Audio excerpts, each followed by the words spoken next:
Hello, everyone. Back in our studio. This is exciting. I love being back in the studio. Here we are. We're going to start now a Purim discourse. Boy, oh boy, are we in for some goodies. This is really exciting. So, usually we learn the book of Torah, or Lakuti Torah. That's from the Alter Rebbe, Reb Shneur Zalman of Liadi. There is a discourse of him on Purim called Yaviu Levush Malchus, which I wanted to study last week.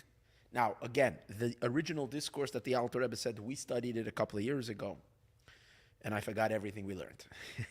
I remembered it was a very hard discourse that I did remember.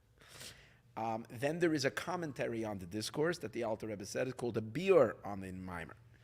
Now, we learned that. And that's I did not teach yet. And that's what I was going to teach. But as I started learning it, I realized it's complicated. And I tried it last week, and I couldn't crack it. And I tried it again this week, and this week I didn't try too much. No, I'm sorry. But last week, when I tried to crack open that discourse, I came to the Alter Rebbe's son's discourse, which is a commentary on his father's discourse. Now, as the style of the Mittel Rebbe, Reb Doiv Ber, the son of the Alter Rebbe, who's the successor of the Alter Rebbe, his style is, if his father is a spring, he's an ocean. Usually you say from a spring comes a river. The Mittel Rebbe is an ocean. The flow of Chassidus, the flow is without an end. So the Mittel Rebbe wrote a special book. I think the Mittel Rebbe wrote it himself. That's what I think. I think it's his writing itself, not it's recorded from his teachings. I think it's his writing itself. He wrote many books, and one book special on Hanukkah and on Purim, the two rabbinic holidays, being that Purim is coming. So this is a discourse from the Mittel Rebbe on Purim, but it's a commentary on his father's. It's not a commentary; it's an elaboration on his father's Maimer Yaviu Levush Malchus. The Maimer, he integrates the Maimer and the explanations that the Alter Rebbe gives. He integrates it into one long discourse. Now, the Mittel Rebbe's style is that this discourse it has 97 chapters. When you almost 100 chapters, and it spans, I'll tell you exactly how many pages of Chassidus, from Nun Dalid to Peiches. So Nun Dalid to Pei Dalid is 60, 70, 80. It's 30. Wait. You double it in a minute. 34 times 2, 68. It's basically 70 pages. I didn't prepare all 70 pages. But I can tell you, it's a Purim feast. It will create such a Purim like you can't believe. It is so unbelievable. He cracks open the Megillah on ways that are just absolutely marvelous and phenomenal. What we are planning to do is to, if it all goes well with Hashem's help, hopefully Mashiach comes and disturbs my plan. Tonight, even before we begin the class, if God forbid Mashiach is not here in the next 3 weeks, then we are going to study for the 3 Thursdays. We have tonight, next week, and the following week, which is right after the fast. It's going to be after a fast, so I don't want no excuses, anybody, that you have after the Tainus Esther fast. I hope that no one is going to give me any excuses. You can sleep the whole fast, but you should be here at thing. And if you need a heter, not the fast, because you want to come to the mimer, you can call me and we'll arrange. The discourse, so we have 3 weeks to study this discourse. I plan on doing, with Hashem's help, the first 24 chapters, because the first 24 chapters, first of all, that's what I prepared this week. But secondly, after the first 24 chapters is the theme of, he surrounds the whole discourse, and then afterwards he says, and now to understand all of this much deeper. And he goes on and on and on. So what's going to be with that, maybe, unless we do Purim all year long, if we continue learning about Purim till Lag BaOmer, which, by the way, Purim and Lag BaOmer are connected because they always come out the same day of the week. Yeah, so if Purim is on, this year Purim is on Sunday, so Lag BaOmer is going to be also Sunday, Saturday night, Sunday. Purim and Lag BaOmer are together. So maybe if we continue learning till Lag BaOmer, we'll be able to finish it. Maybe we'll even be able to finish it earlier. I have a very big desire to learn this whole mimer. Now, the book Sharei, is a book that I think Hasidim used to say that this book is the Aleph Beis of Hasidus. One book is the key to Hasidus. One book of the Mittler Rebbe is the key to Hasidus. What was it? Not the key. One is the Aleph Beis of Hasidus, and one is the key, I think. So Sharei Yichud, I think, is the key to Hasidus, and Sharei Oira is the Aleph Beis. So this is like beginner stuff. You'll see what kind of beginners we're expected to be. But anyways, let's go. So in the Megillah, which we're going to read, it states that when Haman is coming to ask King Achashverosh to hang Mordechai on the big gallows, that he is that he prepared for Mordechai. So the king says to him, so the king asked him the question then, if the king wants to honor someone, what do you suggest? Someone that the king feels that he wants to make to honor.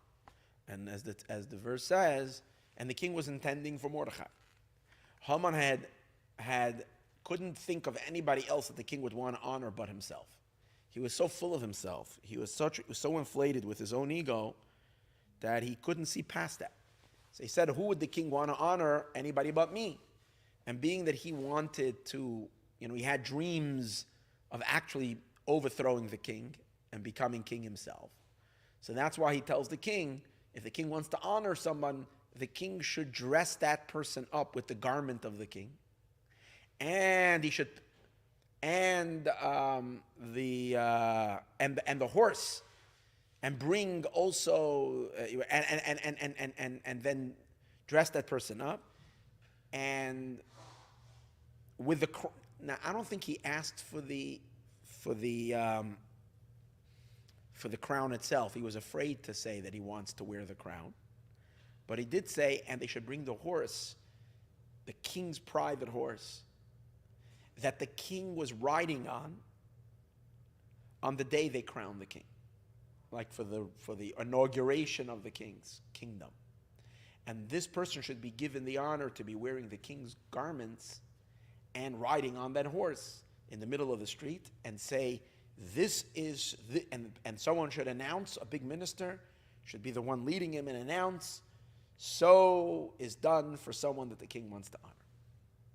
So in his description, so the king says, so let them do that, and he tells Haman that he'll be the minister and Mordechai will be the one that he'll parade around the city. That's the beginning of the humor of the Purim story. Purim is a very humorous holiday. So the humor of the Purim story begins with Haman having to, he must have, just to see Haman's face when he found out that he was not the one being paraded, but he was the one who's actually going to be giving the parade. And to who? To his arch enemy that he came to the king to ask him to hang him right now. And he's going to have to be so embarrassed. It's the face that Haman must have had at that moment is priceless. In any case, but that's part of the Haman. That's part of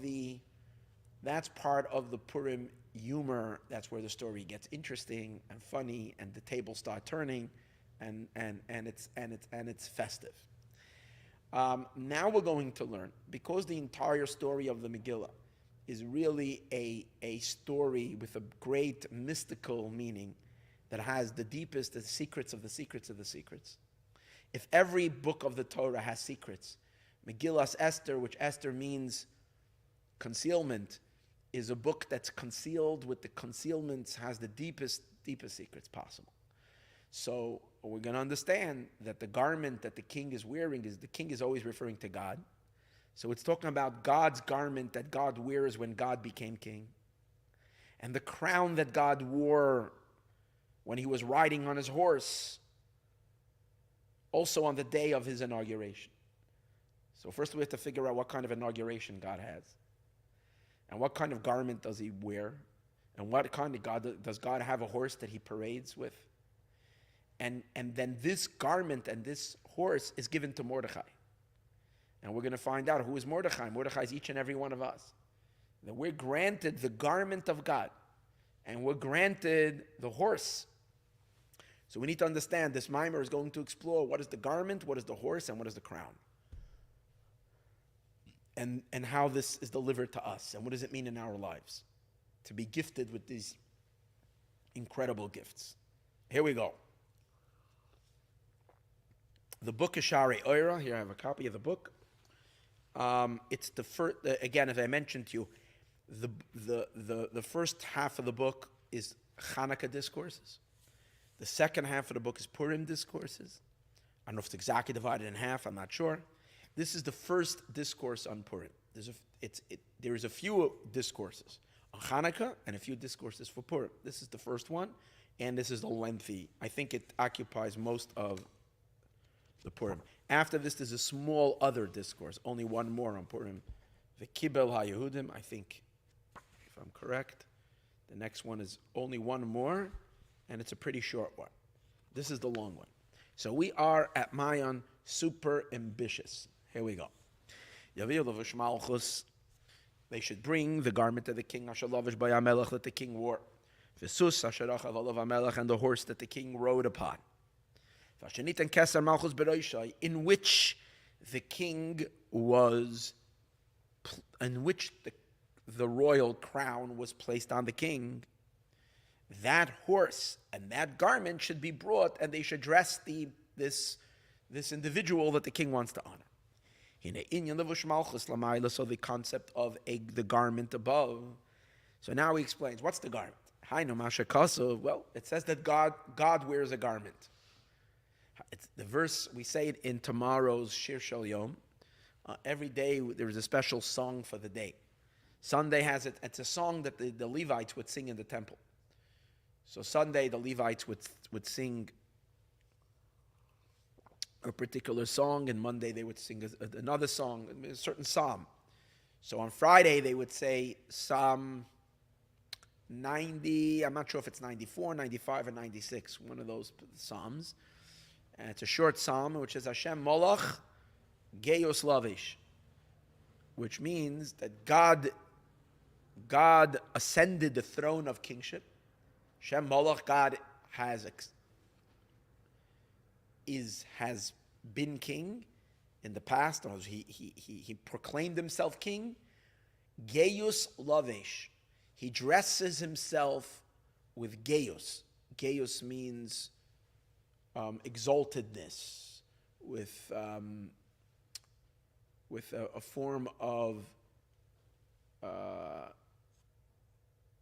the translation. It would be good to have an English translation. Let's see what they translate.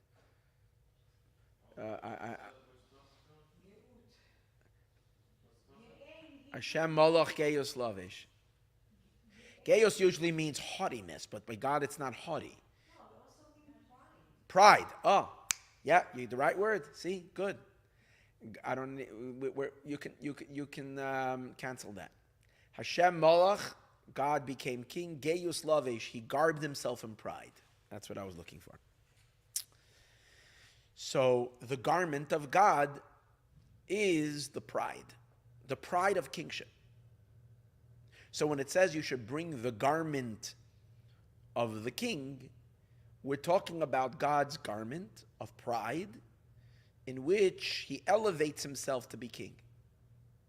As we're going to see soon, kingship by God is only a garment, because it's a concealment on God's absolute oneness. You see, in order to be a king, there's got to be someone to be a king on. So if God's truth is fully felt, then there's no one but him. And if no one is but him, then he can't be a king. So in order for him to be a king, he's got to dim his light a little bit. So the dimming, that's why kingship is called a garment. Just like a garment covers up on a person. So God needs to cover up on his singularity, on his exclusivity. So by him dimming his presence to allow for something else to exist, through that, he is king. But we understand, okay, we'll understand later that particularly, what does it mean, this garment of pride? That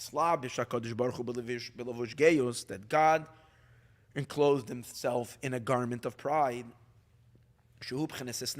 which this is God priding himself, or rather elevating himself, to be a king over the universe. It's this great elevation where he elevates himself upon the creation. Like, generally, when a king puts on his royal garment, see, for the king, it's the opposite than by God. God has to lower himself and minimize himself in order to be king. A regular king, the opposite, has to bolster himself. So how does he bolster himself?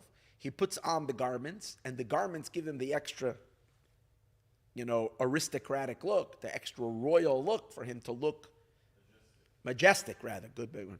For his majestic look to appear and to be able to be king. So in somehow God's majestic garments is what we're talking about. Levush Malchus, which this is the garment of kingship, for God to be a king over a people. Who are the people in this case? All of creation, which is all of existence. Like it says, your kingship is the kingship of all worlds. So the kingship, that's the kingship of all worlds, that's God's garment, through which he implements or projects his kingship. Okay, so that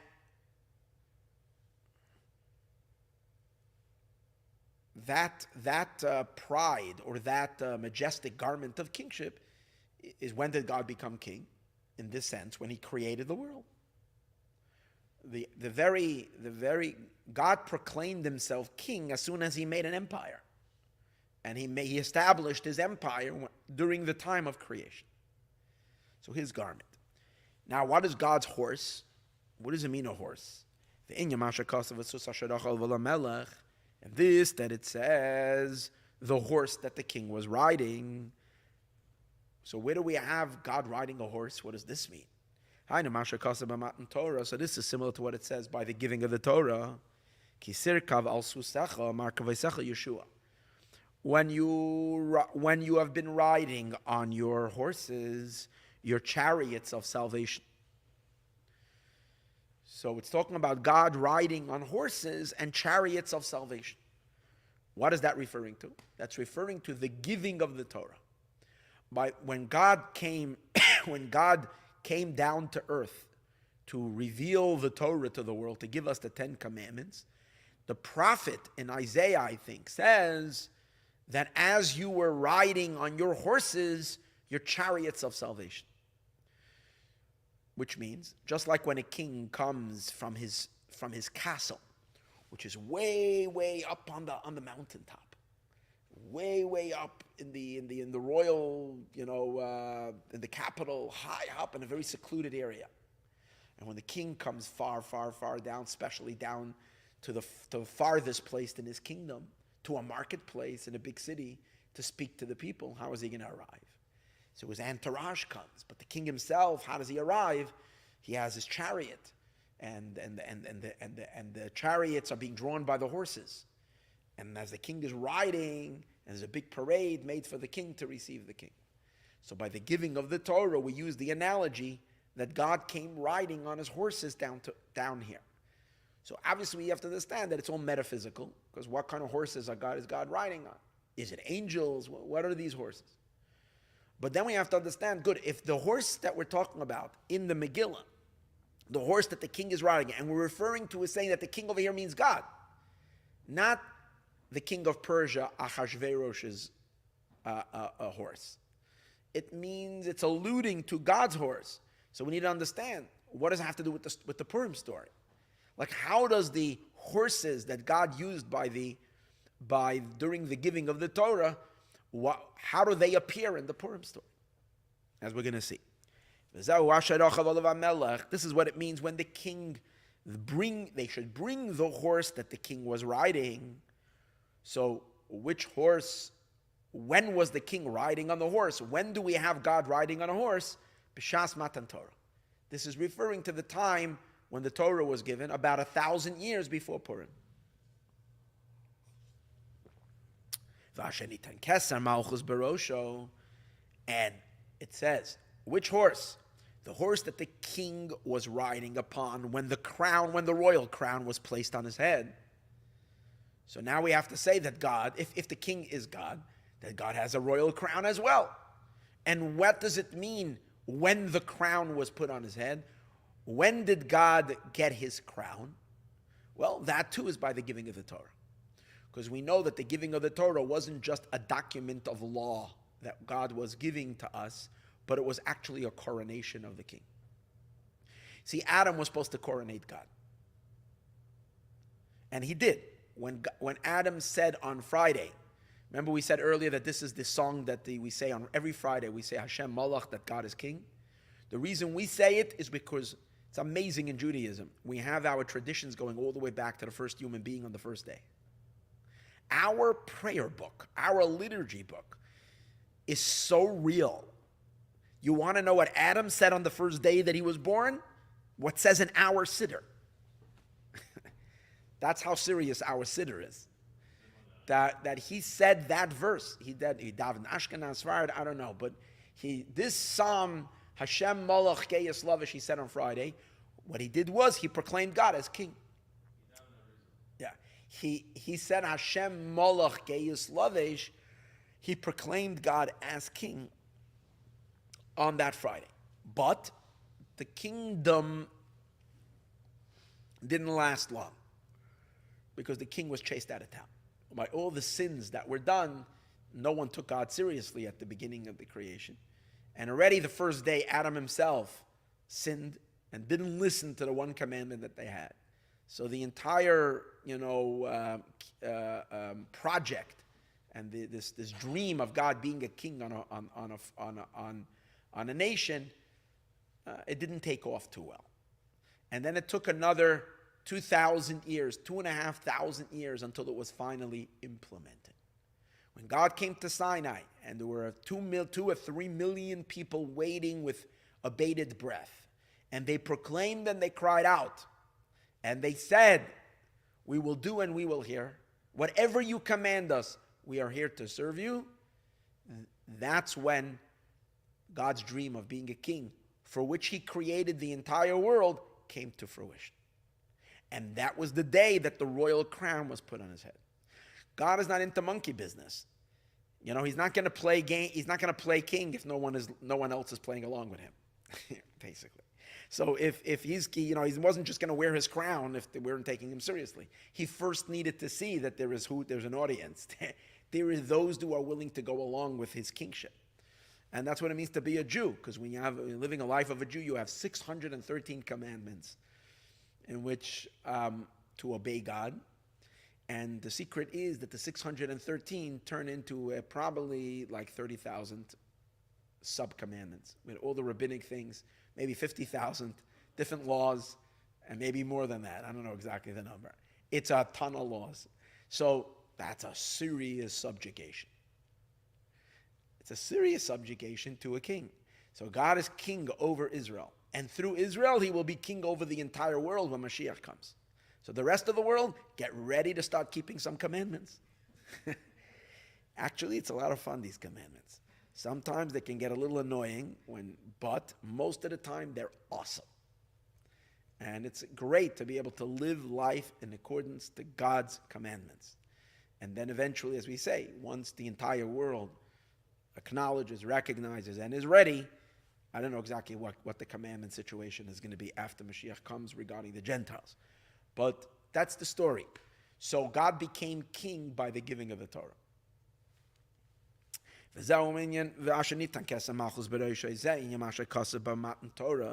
This is what it says by the giving of the Torah. Now he's going everything he has to prove with a verse. Where do we know that God actually put on the royal crown by the giving of the Torah? It says so. It says in Song of Songs, going back. See, we can't separate from Shir HaShirim. In Song of Songs, it says, "Ba'atara she'iter eloi imai." Now you got your shopping list. "Ba'atara she'iter eloi imai," with the crown that his mother crowned him. So the sages say which crown that King Solomon's mother crowned him with the crown.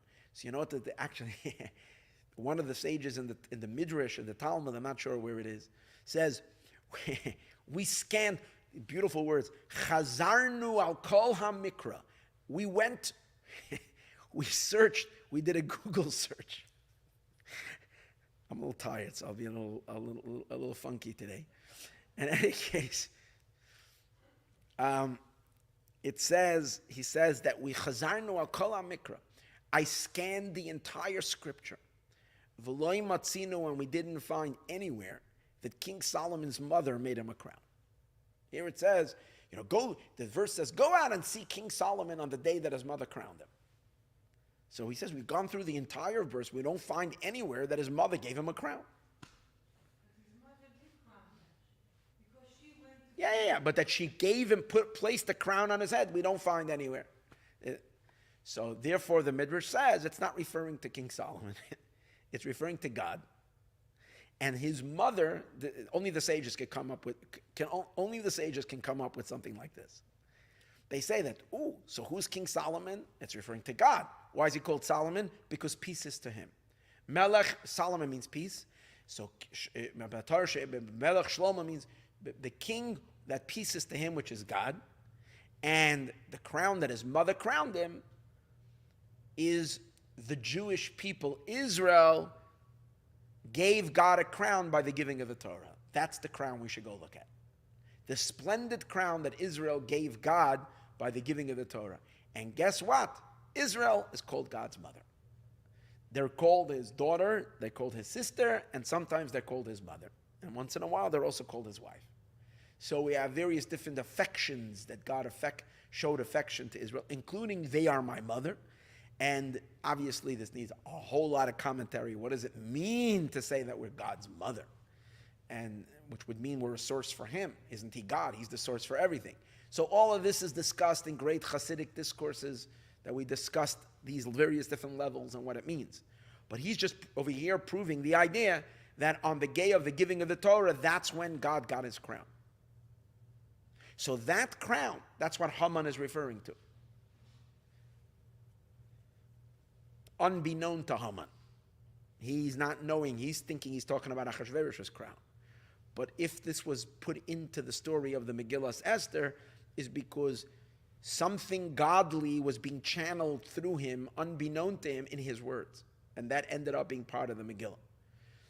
And on the day of his marriage, Zemat Torah. This is the day of the giving of the Torah. So now we need to understand, good, if this is all the giving of the Torah, what does it have to do with Purim? His horse he was riding on when by the giving of the Torah. His crown was crowned to him by the giving of the Torah.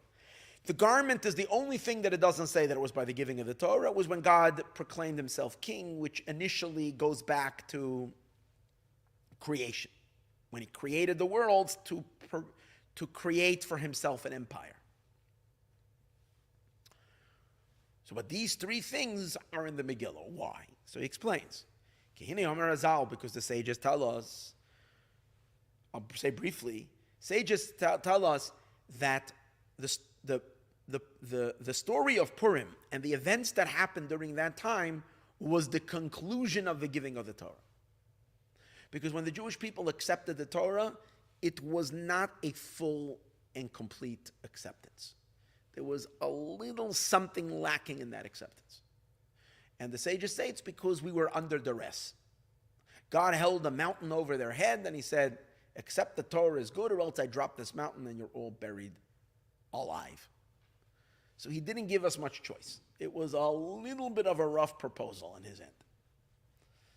Right? He presented flowers and he held a gun at the same time. And he said, will you marry me? Okay, so we figured probably a good idea. So we got married, and God was not happy because he realized that we did it a little bit because we were forced. So he waited 1,000 years and tried a second time. By the story of Purim, we accepted the Torah out of love. And that was our commitment. And therefore, the story of Purim is considered the completion of the giving of the Torah. So if we completed the giving of the Torah, we have to bring back the parade. And that's the reason why on Purim, we bring back the horse. The king comes, it's like a couple on the 50th anniversary, they want to redo their wedding ceremony. So she gets back into her gown if she has it, and he puts on whatever, and we reenact the wedding. So on Purim, it was a reenactment of what happened. And as we learn, it's not just a reenactment, it actually is on a much higher level than even happened the first time. Because this was the real deal. So that's what he explains. Because the sages say, there is a verse in the Megillah. And there's a verse in the, I keep on saying Megillah. Megillah is the scroll of Esther that we read on Purim. And over there it says, the verse says,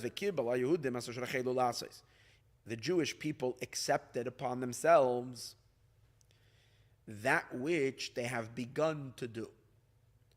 So the sages explain that at Purim, we completed what we began 1,000 years earlier.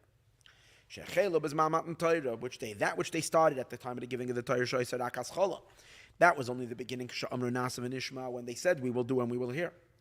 And on the days of Mordechai was the completion of the acceptance. V'nimtza comes out, Torah comes out that all the elements and all the levels that was revealed by the giving of the Torah and Nizgalu Gamkein b'yemei Mordechai was then whatever godly, spectacular godly revelations happened by the time of the giving of the Torah happened also in the days of Mordechai, which is by the time of the Purim story. Ubeyeser says, and even with greater vigor, Kibemei Mordechai, because in the time of Mordechai, Gemar HaKabbalah, that was the completion of the acceptance. Sharei chelu b'shas matan Torah, that which they started at the giving at the time of the giving of the Torah, and for that reason, we find that Haman is requesting the horse and the garment. Because all these things happened by the giving of the Torah, now we got to bring him back again. Okay. And to understand all of this, so to understand the deeper significance of this, first we need to get a deep understanding on the power of Torah versus mitzvahs, or rather mitzvahs versus Torah. That he brings that there is a seemingly contradiction. Which one is greater? Is Torah study greater or mitzvah observance greater? And he's going to show that there are sources in the sages in which they elevate Torah study to be the highest thing. And then there are other times when the sages say that Torah study is only an introduction to a mitzvah. And mitzvah is the real deal. So he's going to ask the question, which one is greater, and he's going to try to resolve that. In Maimer Azal, the sages say, Tachlis Chachma Tshuva Maisim Tovim. That the Tachlis, the goal, Tachlis means the goal of Chachma, of all wisdom, which means the goal of all Torah study is that it should go into our heart, and it should help us repent and get closer to God. Tshuva, which is repentance, Umaisim Tovim, and good deeds. So all the study that we do is supposed to lead us to improved behavior and to more actions of mitzvot. Shenemar, as it says in the pasuk, it says in the verse, Reishis Chachma, the beginning of wisdom, Yiras Hashem, is the fear of God. So from here you see itself that the wisdom is not the ultimate. The ultimate is Yiras Hashem, the fear of God. But that you can say is that the fear of God is the beginning of wisdom. But then you can go farther in the wisdom. You can go past the fear of God. But look at the end of the verse. It says, Seichel Tov, it is a good intelligence. Seichel Tov, it is a good discipline or a good science. It's a good L'choloi Seim, the Torah is a good L'choloi Seim to all those who do it. It doesn't say Seichel Tov l'chol lomdehem. It's a good seichel to all those who study it. It says Seichel Tov. It's a good book for who? For all those who do it. That means if you're learning Torah just because you want to be smart, not necessarily that it's good for you. But if you're learning Torah with the interest to implementing it into deed, into action, into your life, then it's a really good book. So that implies that the whole purpose of Torah study is to lead us to deed. It doesn't say to those who study it, it says only to those who do it. And then there's another statement of the sages. The sages also say, if someone studies and he does not perform the mitzvot, so he studies all about the mitzvot, but he doesn't do it, then it would have been good had he, before he was born, his placenta would have turned over in his mother's womb, which means he would have been aborted before he was born. That's how serious the sages say it is. It would have been better had this been a misfire or a frightening. It's as if they're saying that it's better that the person would not have ever come to the world. You say, what's so bad? So he's lacking indeed, but at least he studies a lot, knows a lot. No. It is so important that what you learn finds expression in your behavior, and it seems like that's the importance, that's the reason we are born.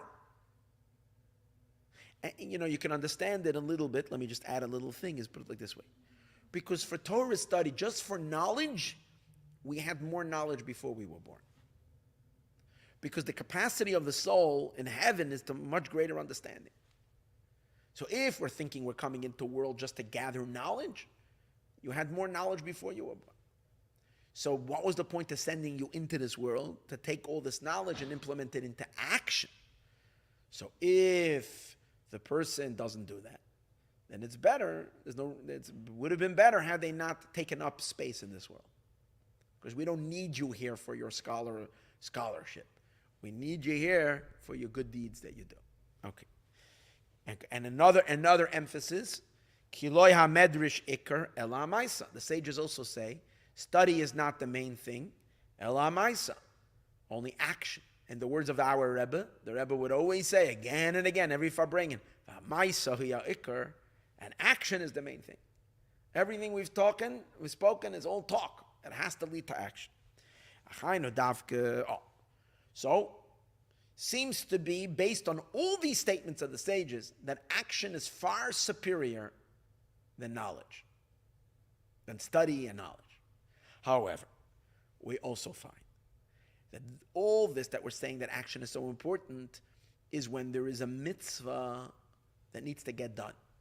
And you're either lazy, lethargic, you're not into it, you're not interested in doing, you're just interested in knowing. That's a problem. But in a case where you have enough people to do there's a certain mitzvah that needs to get done, and there's enough volunteers. The question is, should you also fight to be the one who gets to do the mitzvah? There's a mitzvah that needs to get done, and there's a lot of competition. Everybody wants to do it. Everybody's volunteering. Should you submit your volunteering as well when the mitzvah is going to be taken care of? Someone needs a ride to the hospital, and there are 10 people that are volunteering. And you're questioning, should I volunteer? Now, if you're, instead of volunteering, you're, watching television with a big bag of potato chips, so you're probably better off going to volunteer and to take this person to the hospital. But if during this time you're going to sit down and study Torah, and you plan to study and you were planning, and now the question is, should you forgo on your Torah study and give this person a ride when there's enough others that can do the mitzvah? So the sages, and why should you want to do the mitzvah? Because if a mitzvah is greater than Torah, you should try to do, you're like winning the lottery. Try to get, the sages say no. If you have a choice to study or to do the mitzvah, and the mitzvah is going to get done by others, rather study Torah. Because as great as a mitzvah is, it doesn't come close to the greatness of Torah. So the sages seem to be contradicting themselves. Right? This is a clear indication that Torah is much greater than a mitzvah. It's only a mitzvah that cannot get done by others. However, a mitzvah that could be done by others, they say the opposite. There's a verse that says,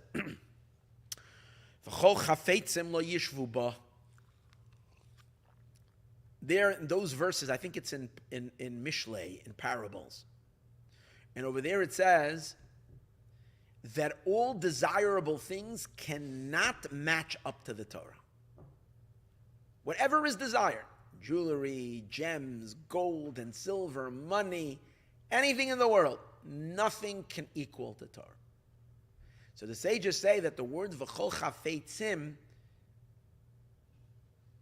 emphasizes like this: afilu cheftzei shamayim, even if they are desirable things that are not human desire, even divine desires cannot match up to the Torah. What's a divine desire? What's a godly desire? A mitzvah. That means that that which God desires and its value is not in human desire. Its value is in divine desire. Can you imagine how desirable it is, how precious it is? And yet we're saying it can't compare to the Torah. All the mitzvahs are not equal. It's a very strong statement. Not just one mitzvah. Take all the mitzvahs and put them all together on one heap, in one big pile, and they do not equal even one statement of Torah. Suddenly we find out that Torah is way above the mitzvahs. So how does it work? We see that there's a great quality of Torah over mitzvahs. But on the other hand, we say people who only study and don't bring it down to action, better that they would not have been born.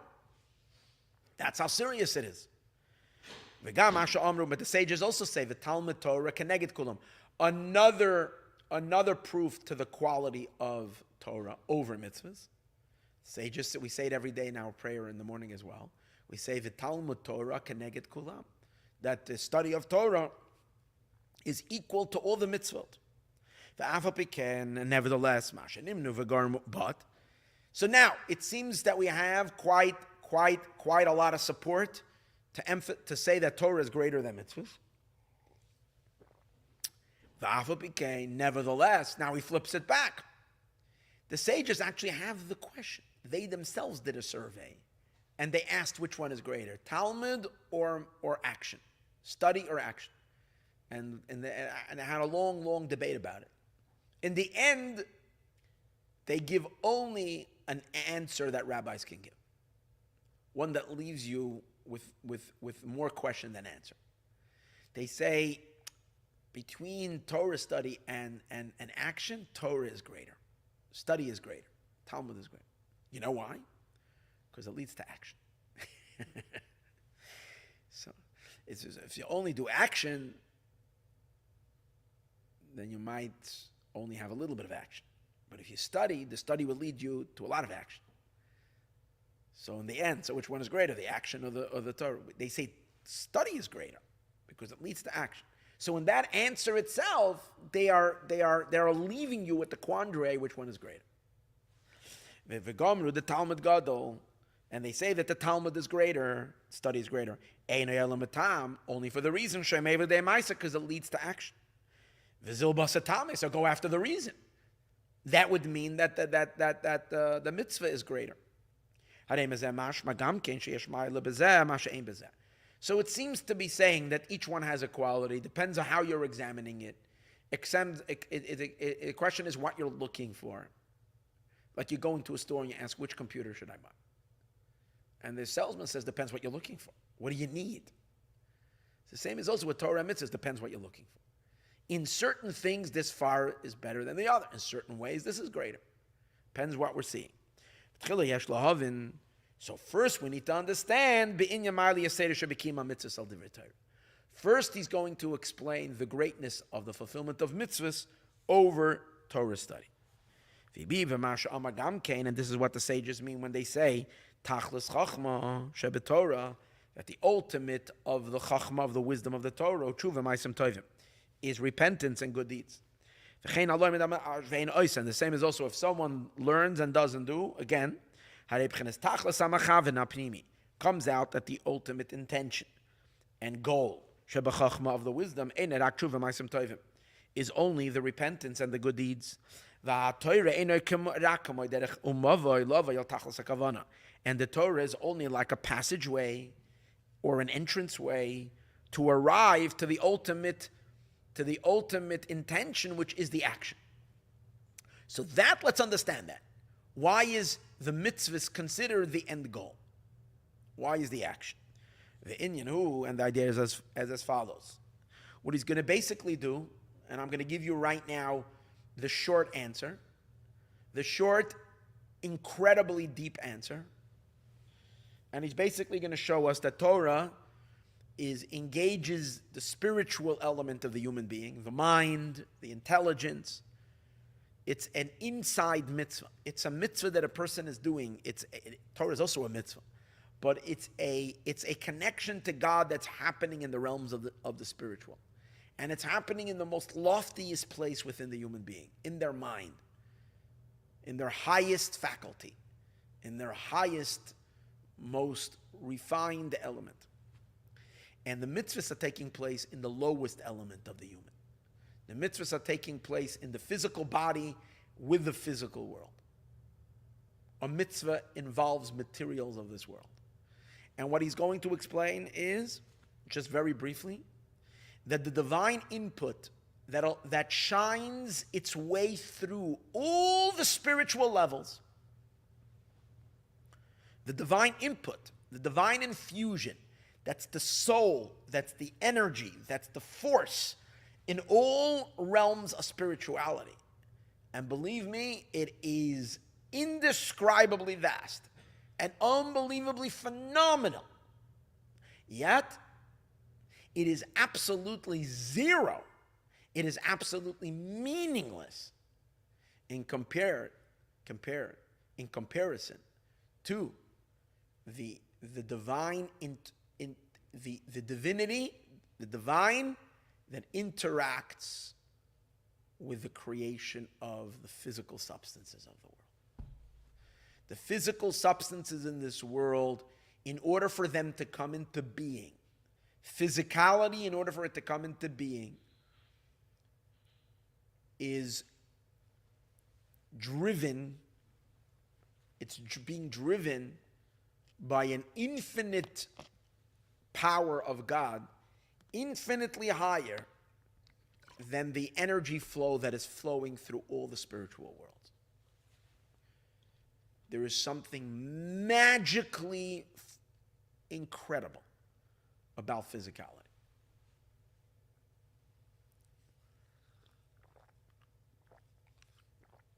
Now, that would seem to imply, okay, so then I'm very good just by being physical.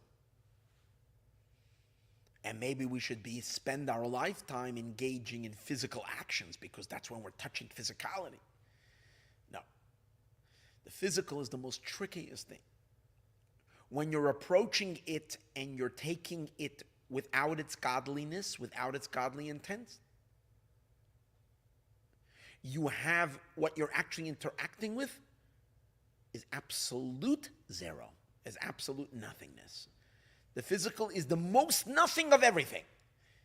It's like if you're interacting with something spiritual, it has some value. Physicality has zero value at all. If you're engaging in it just for it, not for its godliness. However, when you're doing God's will in the physical, that's when you're tapping the infinite energy that's responsible for the physical. And that's when you're hooking up to that infinity. And that you can study Torah 1 billion years and you're not going to begin to touch it. But when you do one mitzvah in the physical, you're taking hold of infinite light. Because it's physical. So physicality, just for the sake of physicality, there is no such a nothing like the physical. It is so pathetic, it is so dead, it is so temporal, it is so fleeting.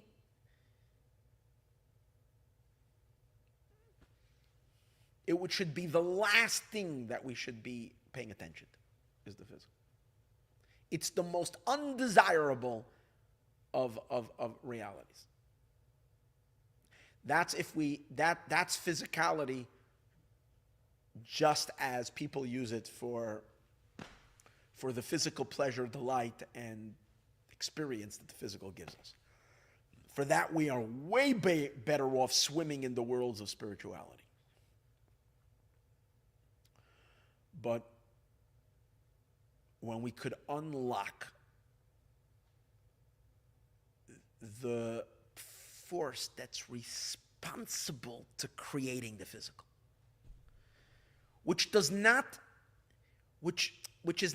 it's almost like it's hovering over the physical. It's not, you'll say, like, if that force would be truly embedded in the physical, then every time you use the physical, you're connecting to it. It's like if I'm holding the cup, I'm holding the water that's in the cup. So if we're saying that if in the physical there is an infinite power in it, so why anything? If I eat a pretzel, I'm eating something physical. So I'm eating the godliness of the pretzel as well. No, you're not. Because the godliness of the pretzel doesn't go into the pretzel. It remains completely outside of it. And as we're going to understand later, because physicality is created in a way where the physical is meant to exist kind of, so to speak, outside of the divine. So you're having a pretzel, but you're having only a pretzel, nothing else in it. But if you give this pretzel for the Kohen for Truma, because you made pretzel chalas, and you're giving that pretzel for the Kohen for Truma, which is one of the mitzvot, or the sourdough challah, it's going to the Kohen. So then what's happening? Then it's because it's a mitzvah, it's divine. So you're utilizing the physical with the divine intention. Then you're capturing in the physical that infinite energy that's responsible for making the physical physical. And that is phenomenal. And then again, Torah, which is a spiritual endeavor, and which is tapping all the spiritual lights. Spirituality has a divine infusion, but a divine infusion that is infinitely inferior to the godly force responsible of the physical. That's the short answer of why mitzvahs are so much greater than Torah. Let's read inside.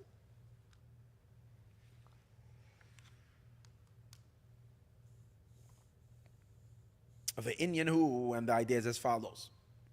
This concept that we're going to be reading now, we've been learning it a lot in the Shir HaShirim discourse that we've been learning the last couple of weeks. In that discourse, when we spoke about a leap of love, the name of that class, we were talking about this. And in the discourse, that was an explanation on the discourse we learned before that, called the 60 Queens. All of that, we were discussing this concept. So this will be a little more familiar to us. It is known, we know that wisdom, which is where Torah is plugged into, the divine wisdom. So wisdom is the beginning of the entire evolutionary order. What does that mean? We know there are many worlds, and there is a world of the divine, and that world has 10 attributes. The first of those 10 attributes is called wisdom. So wisdom is the first stage of evolution. And when we're speaking evolution, we don't even mean creation yet. We're talking about divine evolution into creation. First, there is the evolution happening within divinity itself, so that divinity can acclimate itself to the creation. Because God is infinite and beyond any description. So how does a world come about from him? How does time and space come about from an infinite, utterly infinite being? So first, God kind of translates himself into a relationship with the finite. That evolution, God takes an infinite leap into a place where he can begin to evolve himself to be in a relationship with the creation. So that after God takes the infinite leap, what's his first platform that he lands on, if we might say? And from there, he can start building the building blocks of creation within himself. is Chachma. And that's why Chachma is considered already the first stage of creation. So even though it's the first, and by first meaning it is the loftiest, most sublime, but the very notion that we call it the first means that it's already part of, if I say someone is the first online, that means they're in line. You know, there are people who want to go to a concert of some crazy, famous singer, star, and they line up. And if you want to be there get it in, whatever, and this, sometimes I know I had a friend who, not a friend, but someone who worked by us in the house. And he is a great guy, but he was like crazy on Star Wars. So when new Star Wars things would go on, he would line up like a day before, or like, I think he would camp out the whole night. He was online to be able to go into this thing, standing outside in the street, literally outside the entire night from the day before. Standing. Okay, I would never do that. Maybe the Rebbe's dollar, right? But other than that, stand online the whole night before to get into the Star Wars, to be the first one that watches it by the openings thing. So you understand that someone that's first online, ooh, wow, you're the first online, that's something. Imagine that. Not only are you getting to see the first watching of Star Wars when it's released, but you're the first online. Psh, unbelievable. But then there is the brother of the singer. Okay, I'm saying Star Wars, but the brother of the producer. Or his, who comes in from the back door. They're not even on the line. That's a whole different level. So if you're in the line, that means you're part of the customer base or the consumers who are coming to watch the movie. So you might be very, very high up there because you're the first online, but you're the first online. So Chachma is already the first in line of a creation. So as lofty as it might be, we can trace the creation down here to Chachma. Although there is a billion gazillion levels from Chachma till we get down to our physical reality. So Chachma is precious like crazy. But it's still number one, and if it's number one means that it's on the line and two comes from it. Chachma is the first of the entire hishtalshalus, of the entire evolution of worlds. And that's why Chachma is called Reishis. Like it says, Reishis Chachma. We've mentioned the verse before. Or it says in the pasuk, in the beginning when God created. The Targum Yonason and the Targum, one of the translations of the Targum is Targum of Yonason, or maybe this is Targum Yerushalmi. I'm not sure which one it is. So the Talmud says, B'chachmasa, with wisdom. So you see that wisdom is called Reishis. And like it says, not the Talmud, the Targum. Like it also says, Kulam b'chachma sisa, that God created everything with wisdom. That means wisdom is the tool, the instrument for creation. If it's a tool for creation, means it has already a relationship to creation. Now, since everything is created with Chachma, we would think that Chachma is above everything. And that means wisdom is outside of the sphere of everything, because it creates everything. But he says no. The sages teach us that the word Bereshis, which we have established means Chachma, simply in the word Bereshis means in the beginning. But we've just established that Bereshis also means with wisdom. Now the sages also tell us that Bereshis is one of the 10 utterances. Because the Mishnah says with 10 utterances God created the world. And everybody asks the question, 10 utterances? There's only 9 utterances. If you look in Genesis, in the story of creation, it says only 9 times God said. So what does it mean in the act of creation? What does it mean in 10? So the sages say that when it says in the beginning, when God created heaven and earth, that word in the beginning is also considered an utterance. What are the sages saying according to that? That this is part of this is already part of the process of creation. Shegam b'chenes hachachma, even chachma b'chenes hishtalshalut al kapanim. Even chachma is part of the ishtalshalut, part of the chain-like progression. Rak shenikar b'shem reishis, however, it's called the beginning, l'chol ishtalshalut, to the entire progression. V'nikar reishis agiloi. It's the beginning of all divine revelation into the beginning of all God revelation into existence, revealing Himself. And just like to everyone, you can count to it a two. Vishlishis and a third. So reishis is also from the number, because you can count after it too. And if the number one would not be part of the number, can you do it? Then you would not be able to call the second one the second one. The second one would be the first, because the first is not counted. So if you're counting, if you say this is number one, it means that there's one and there's two. So eventually, from one will come, no matter which number, but they're all connected. And the idea is kiyadu, as it is known, pidish inyan ishtalshul. So we go into chapter 2. Remember, there's 24 chapters that we're learning. One down, another 23 to go. In the explanation of what does it mean hishtalshalos. What does it mean, the concept of a chain-like progression? This is like a chain, which is made of many rings, which are holding on one to each other. The latter one, the lower link of the chain, is holding on to the end of the previous link. And so it goes farther and farther down. So it is the chain above. So he's going to show us that there is, we turn over the page, that there is a certain evolution that we can see. The human being also has an evolution. And from our evolution of the human being, we can deduce the godly. I was talking before how physical can be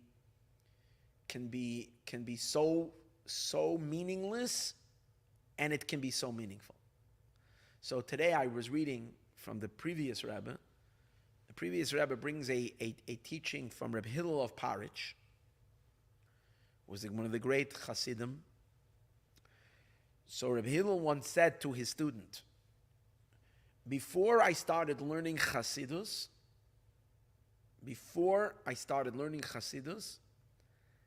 I couldn't stand the body. I hated the body. Because I saw the body as the ultimate interference in anything good. My soul is being held back because of my body. The body is lazy, the body is tired, the body sometimes has other ideas that the soul is into. Its understanding of a good time is very different than the soul does. So the body makes trouble. A body is a big troublemaker. So I hated the body. Being that he was an enormously spiritual person, and he realized that his body keeps on interfering with his soul, he literally says, to me the body was a disgust. That's what he said. It was the disgust, and I couldn't stand it. When I started learning Hasidism, and I heard the concept, what it says in Job, from my flesh I can see God. That means by analyzing the physical flesh, the physical anatomy, and the way the body functions and all the human experiences, we can derive the divine. So the body started to have by me a whole different look. And the body became by me something of significant value and meaning. And chashivos, importance. I gained a whole new respect for the body. Because without the body, how will I know godliness? That's the point we were saying earlier. That physicality,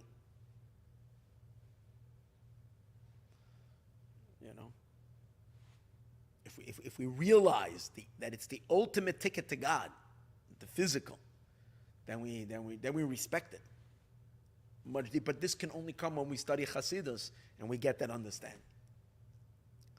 So one of the things he's explaining right now over here is a human experience, which is going to give us an understanding in the divine. What's the human experience? He's going to explain the chain of command that happens, the evolution that happens in life, in our physical lives. So first there is an intelligence, whatever it is, any kind of knowledge that enters into our sphere of consciousness, and that can be, various different ideas of which we have something that we appreciate, whatever that thing is. But it's just a cold idea, a distant cold idea that we know about. Then we start warming up to it. That's when the emotions start kicking in. Because we know that this is very lovely and special and has enormous value, it creates within us an excitement for it, either to want it or if we realize that our understanding is telling us that something is very dangerous and bad and this, we start fearing it. We start feeling repulsed by it or whatever it is. Whatever the type of emotion that is responding. So the intellect triggers an emotion or evolves into an emotion. And when you have a powerful emotion, what happens? What happens to things that when we love something and excited about something, or we fear something very much? What happens if it's a strong emotion? It's going to drive our thoughts, which means that if we're not concentrating and we're just letting ourselves go and not, our thoughts will automatically drift into that which we're so scared of. Or our thoughts will drift into that which, this new phenomenal thing that we found out about and we're excited about. And opportunities, right? We read about an amazing opportunity. We read about it, we understood it, we get excited about it, and then you keep on thinking, daydreaming about that opportunity. Making, whatever, I don't know. Whatever it can be, a career opportunity, a vacation opportunity, a business, whatever it is that. So then we see when the emotions are there, it will translate into thinking. We're constantly thinking about it. And usually if you're thinking about something a lot, your neighbors will find out about it, right? Why? Because when you're thinking about something, we speak. So our speech evolves from our thought. So you see the progress. The idea has its evolution into the emotions. The emotions evolve into the thought. The thought evolves into the speech. So but what happens over here is that a little bit, but it's not like just one, it's not that A triggers B and B triggers C and C triggers D. What happens is each one lends itself into the next. The intellect itself, the concept, the energy of the chachma, the wisdom itself, the intelligence itself, enters into the emotion. It becomes part of the emotion. It becomes the soul of the emotion. And then the emotion becomes the soul of the thought. And the thought becomes the neshama, the soul of the speech. Because if it wouldn't be this way, if it wouldn't be the soul, if one wouldn't be entering into the other, we would sound like robots. Pass the ketchup. Doesn't work that way. It's because the thought that we're thinking about the ketchup, and we're excited about the ketchup, the thought goes into the words. So when we're saying, pass the ketchup, there is thought over there that's in those words, enlivening the ketchup request. And that's because the thought has an emotion behind it. We're excited. We're excited about ketchup, sadly. And that is because the ketchup idea is such a wonderful idea. So each one is leaning into the next. The idea, the concept is enlivening the emotion. The emotion is enlivening the thought. The thought is enlivening. But what we can really say is that the intelligence is really making its way down. Obviously, in each stage, the initial thing gets a little weaker. But it's still present. As far as you go down, it's still present.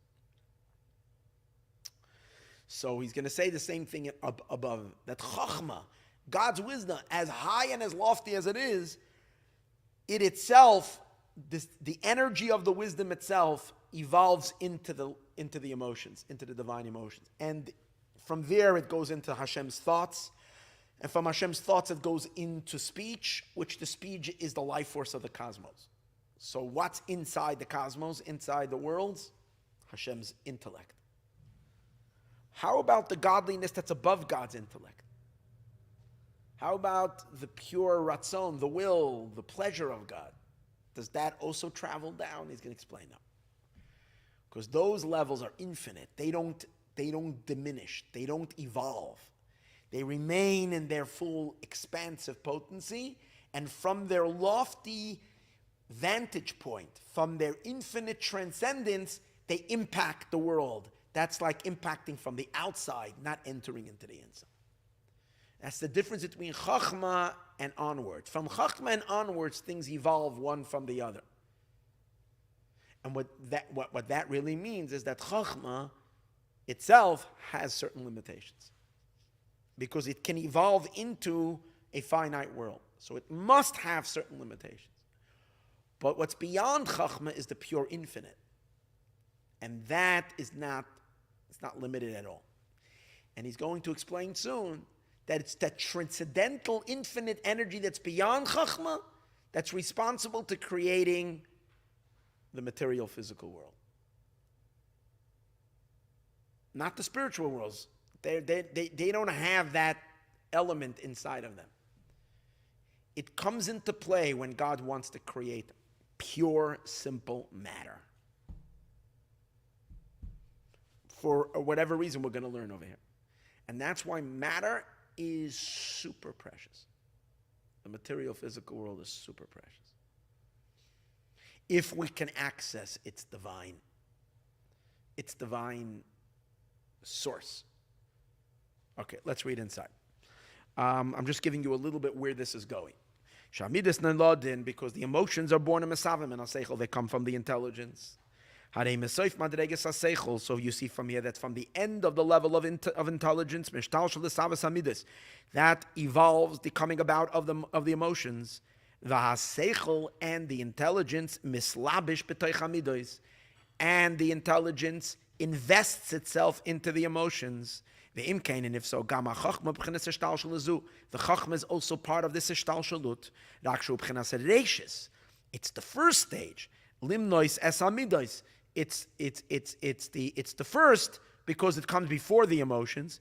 Limnois es amidois because the midot, the emotions, are going to be called second in line, because emotions can trace themselves to the intelligence. And from the emotions comes the thought. So who's third in line? Thought is the third in line. And the emotions are enclosed in the thought. Just like when you see a chain, each link in the chain goes into the space of the next link, right? You look at a chain. So it's not like they're touching from the outside. They interloop. So the one part of the chain is inside the space of the other. So the Chachma is inside the midot. The wisdom is inside the emotion. The emotion goes into the thought. The Midas Melabesh's machshava and the midos are in the thought. And the same is from thought to speech and to action. V'nikra machshava b'shem shlishis. So machshava, thought, is called third in line. L'chachma. And similar to that, he's going to show also.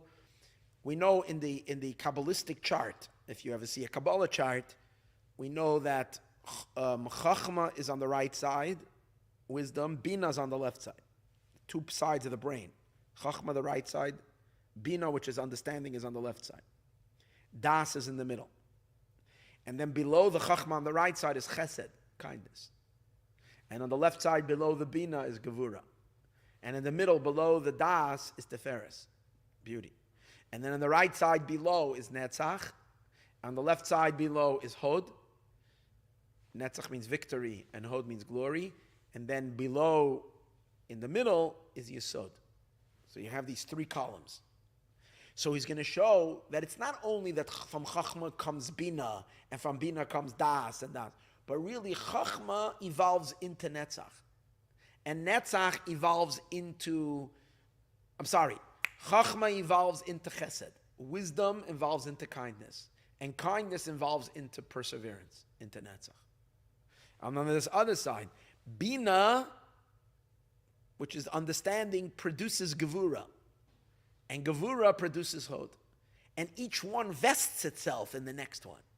Each one has a little bit of its higher up inside of it. V'chein b'derech prat k'may kava yamin, the right side. Shu chachma chesed netzach, which is wisdom, kindness, and victory. Harei chesed anaf chachma. Chesed, kindness, is a branch of chachma. Shenishtal shalem meno, that it evolves from it. V'nikra chachma reishis. And in that sense, Chachma is called the beginning, the first. And here kindness is going to be second. Unlike what we said earlier, that in general the emotions are called, the wisdom is called first and the emotions are called second. Now particularly in the emotions itself, the Chachma is called first. The Chesed, which is on the right side, is called the second in the right column. And then Netzach, which is perseverance, is a branch of kindness. Chulu. And where do we find this? That there is a little bit of Chachma inside Chesed.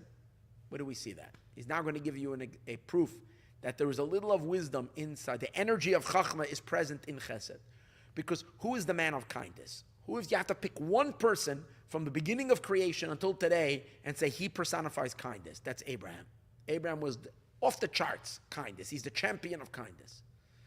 He's a man of love and of kindness beyond all measure. Now, when we look at his name is Abraham. In his name there is a piece of Chachma. We know the name of something is what? The name of something is its essence. What is his name? Avraham, which can also be read Aver. He is the limb. He's the body.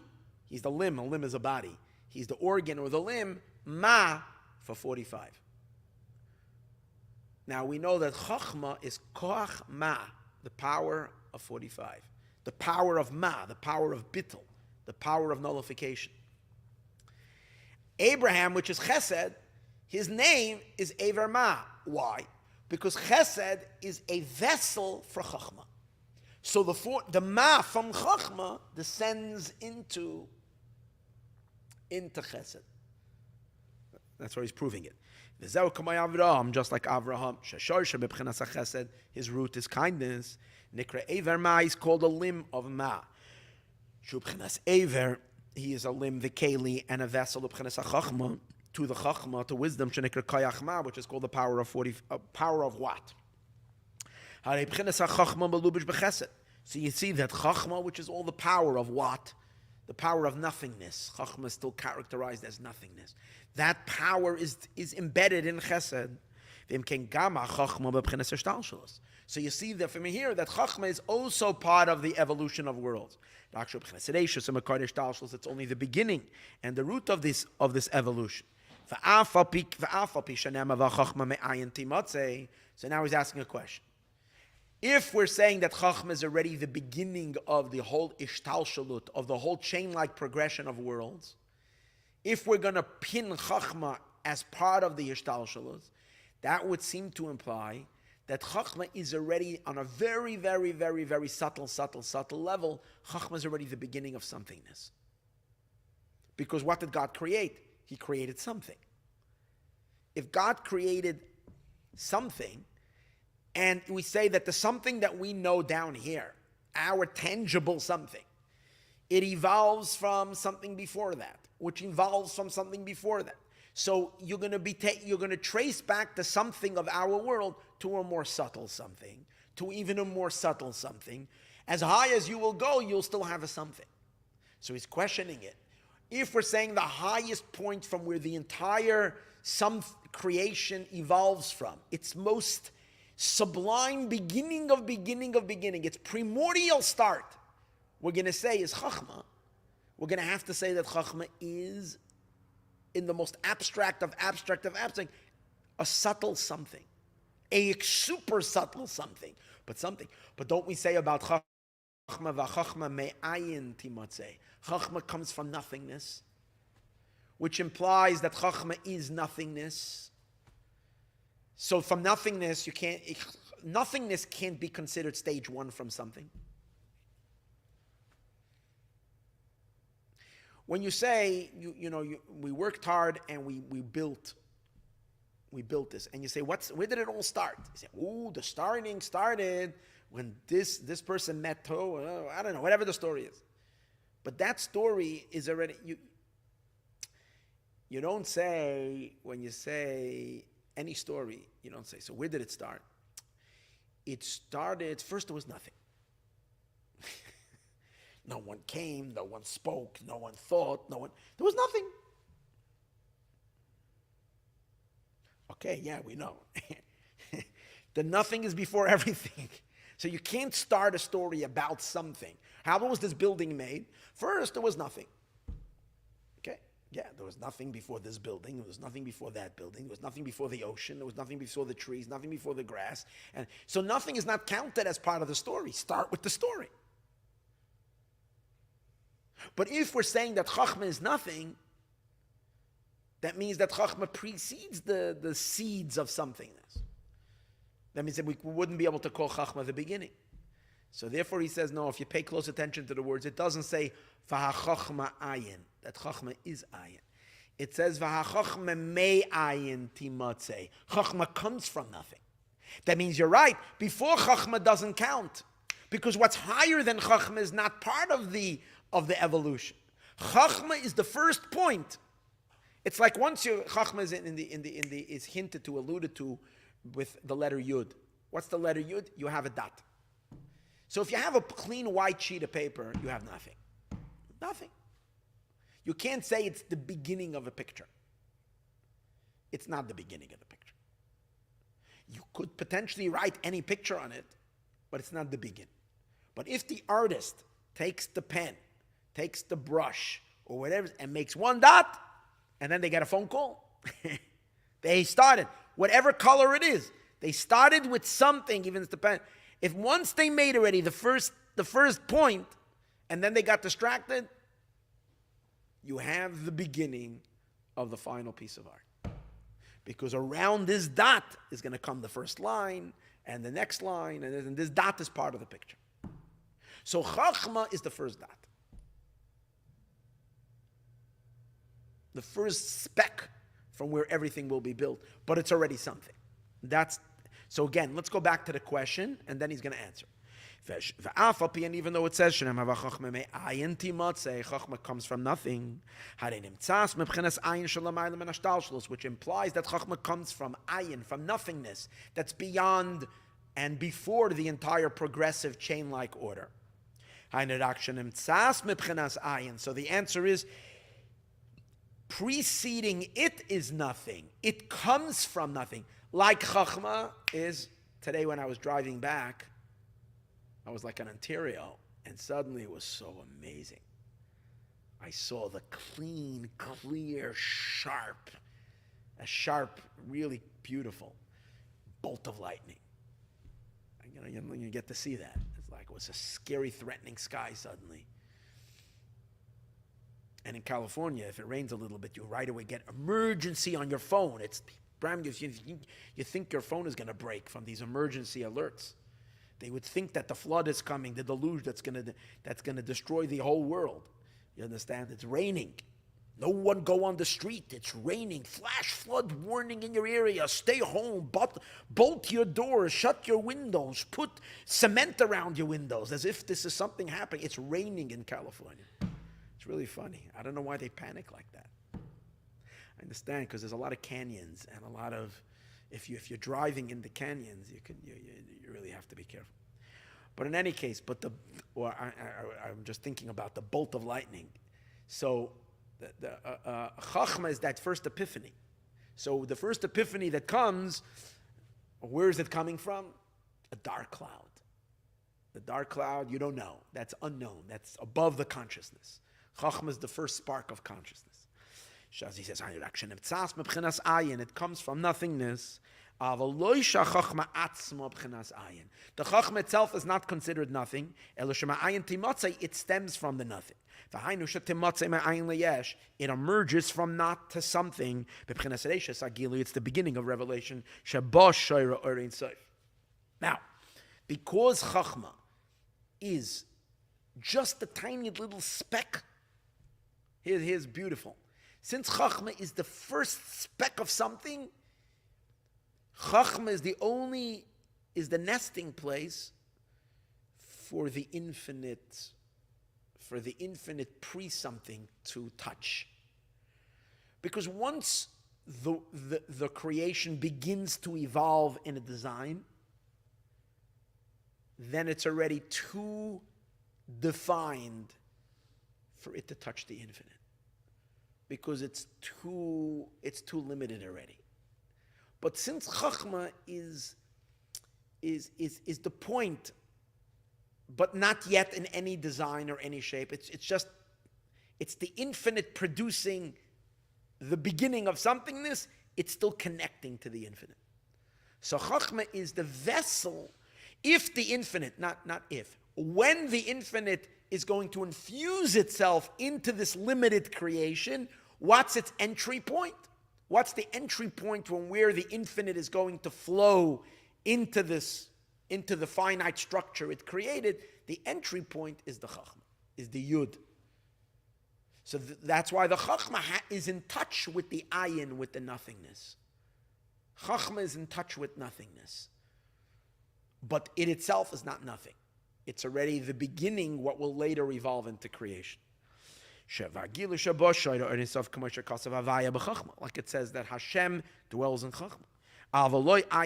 But it's not literally ayin nothingness. And here he gives an amazing proof to that Chachma is not the ayin. Chachma itself is already something. Because what's synonymous with Chachma? Which part of our experience is connected to Chachma? Torah. Torah is Chachma. Torah is God's wisdom. And here's an amazing thing. Moses, when Moshe was arguing with God, when Moshe was refusing, when God wanted to send him to take the Jewish people out of Egypt, Moshe was putting up a fight. He didn't want to go. One of his arguments were, I am difficult in speech. Kvad peh v'kvad loshen ani. I'm difficult, I have a difficult mouth and a difficult tongue. I have a speech impediment. But he says two things, kvad peh or kvad loshen. Peh means mouth and loshen means tongue. My mouth vocals are not good. My speech is messed up. So the Zohar teaches the deep mystical meaning to this. Moshe knew the person who is going to hear this. This is great. This is so good. Just to hear this little thought that we're going to share now was worth it the whole class. Here. No, but here. I want everybody to really hear. Moshe knew that the one who's going to take the Jewish people out of Egypt is going to be honored with bringing them the Torah. To Moshe, the Torah was way too low. He was way loftier than the Torah. He was loftier than both. That's why he says, Kvad peh, I'm difficult in mouth and I'm difficult in tongue. Referring to the two parts of Torah, Torah Shebal Peh, the oral Torah, and even the written Torah. Moshe's soul is loftier and higher than the entire Torah. He's plugged into God higher than where the Torah comes from. So Moshe says it's impossible. Torah, you have to find someone who is closer to the limitations of Chachma, of wisdom. But because why? Because Moshe's neshama is from the pure nothingness. Moshe is a product, he is ayin, he is nothing. That's why, what does he say about himself? Anachnu ma, we are what? Moshe is the nothingness itself. That's his soul. That's why she had to pluck him out of the water. When she called him Moshe because she pulled him out of the water. He's a being utterly above the entire order of creation. So even Chachma, which is the beginning of creation, the very subtle, the first point, is too defined and specified and too restricted and defined for Moshe. Moshe said, how am I going to squeeze myself into that? The loftiness of his soul. Moshe's neshama is rooted in Keser, in the crown. So for him, Chachma is considered lower. So let's read it inside. And that's why by Moshe it says, he had a mouth impediment and a tongue impediment. V'amar b'zohar, and the Zohar says, kvad peh, he was difficult in his mouth. Torah shebal peh, he was above and beyond Torah shebal peh, the oral law, and therefore he said, how can I transmit the oral law? Kvad loshen, and he was even difficult for him to the difficulty of tongue or language, which means even to convey the scripture itself, that's too defined for Moshe's soul. Torah shebiksav, lefisha shayrish nishmasai, because the root of Moshe's neshama, hoya bebchenes makar hachachma, he's in the source of wisdom. Shebebchenas ayin, he's plugged into the ayin itself. What does it say earlier? Chachma me ayin timatzeh. Chachma comes from nothingness. But the nothingness is infinitely beyond Chachma. So Moshe is saying, I'm the ayin itself. I'm the nothingness that precedes Chachma. How do you expect me to come down into Chachma? And God says to Moshe, V'chachma me ayin timatzeh. Chachma comes from ayin. So actually, who's better for it than you? It has to come from you. Ayin mamish. Moshe is not deriving from nothingness. He is the nothingness itself. That means his soul is literally plugged in to the infinite, undefined energy of God. The Or Ein Sof is where Moshe's neshama is rooted in. Literally Or Ein Sof. That's why Moshe Kosov, like she says, Min Hamayim, who? Batya, the daughter of Pharaoh, who pulled him out of the water, she called him Moshe, and she says the reason is Min Hamayim Meshisiu, because I plucked him out of the water. From the supernal waters that are above the firmament. Which water did she pull him out? Of course, down here in the physical story, she pulls him out of the Nile River. But everything in the Torah has the body and the soul. The body is, Moshe was a little baby floating in the Nile River. But what's the inside story? The inside story is that his soul comes from the waters that are above the firmament. We know when God created the firmament, he separated between the upper waters and the lower waters. So the water, so mystically, what does that mean? Firmament is the beginning of things congealing into something. A firmament is already it's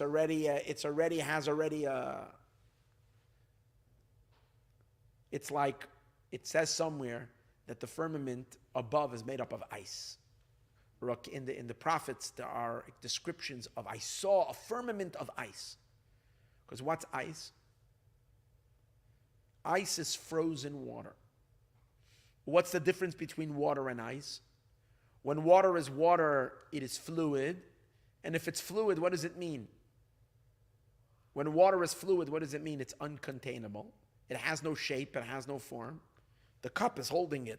But if you take it out of the cup, the water is shapeless. It goes in all directions. But when you freeze it and it becomes ice, what happens? Then you can pop it out of the cup and it's a very nice ice cube. It looks like a cup. That means it's contained. So the firmament is already godliness when it becomes contained and firm, maybe from the word firmament, firm and structure. But when the water that's above the firmament means godliness when it still has it has not congealed itself into something, it's still in the infinite potential. And Moshe's neshama comes from that infinity of God. So he complained that the Torah would not be possible for him.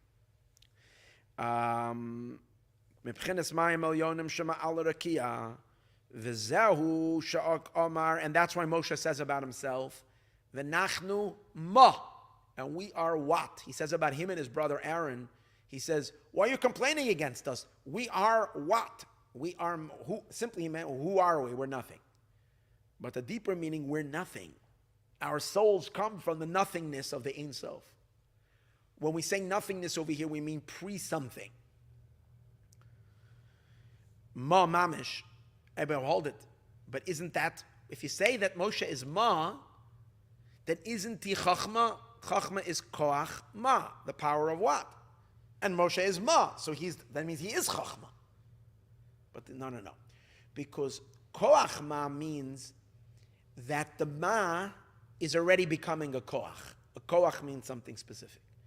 Yeah, it's plugged in, just like we said before, v'chachma me'ayin, it comes from nothing.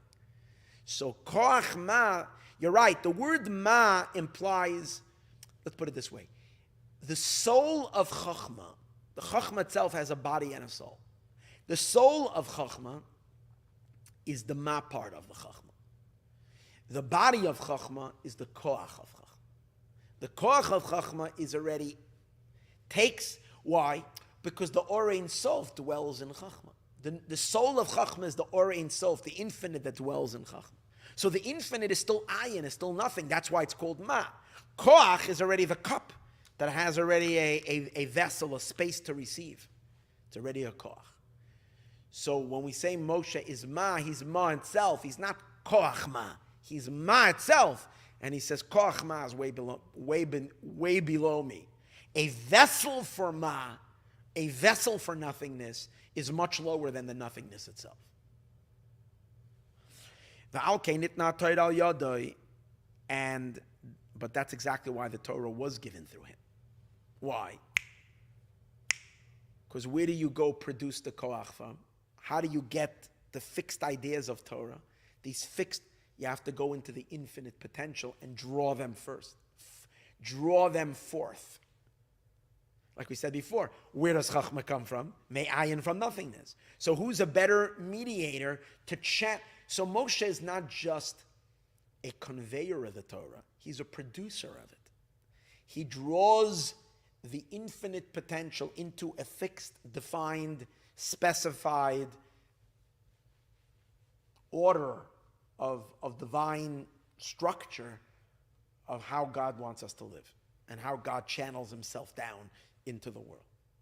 So that discipline, that science, or that knowledge, that infinite knowledge, but the fact that is brought by Moshe. Now, where do we find Moshe doing that? That Moshe is actually a producer of, Moshe has to create the Torah before he can bring the Torah. Where do we find that? From an interesting story you wouldn't have thought. When Moshe ran away when they wanted to kill him in Egypt, he lands in a place called Midian. And he lands by a spring.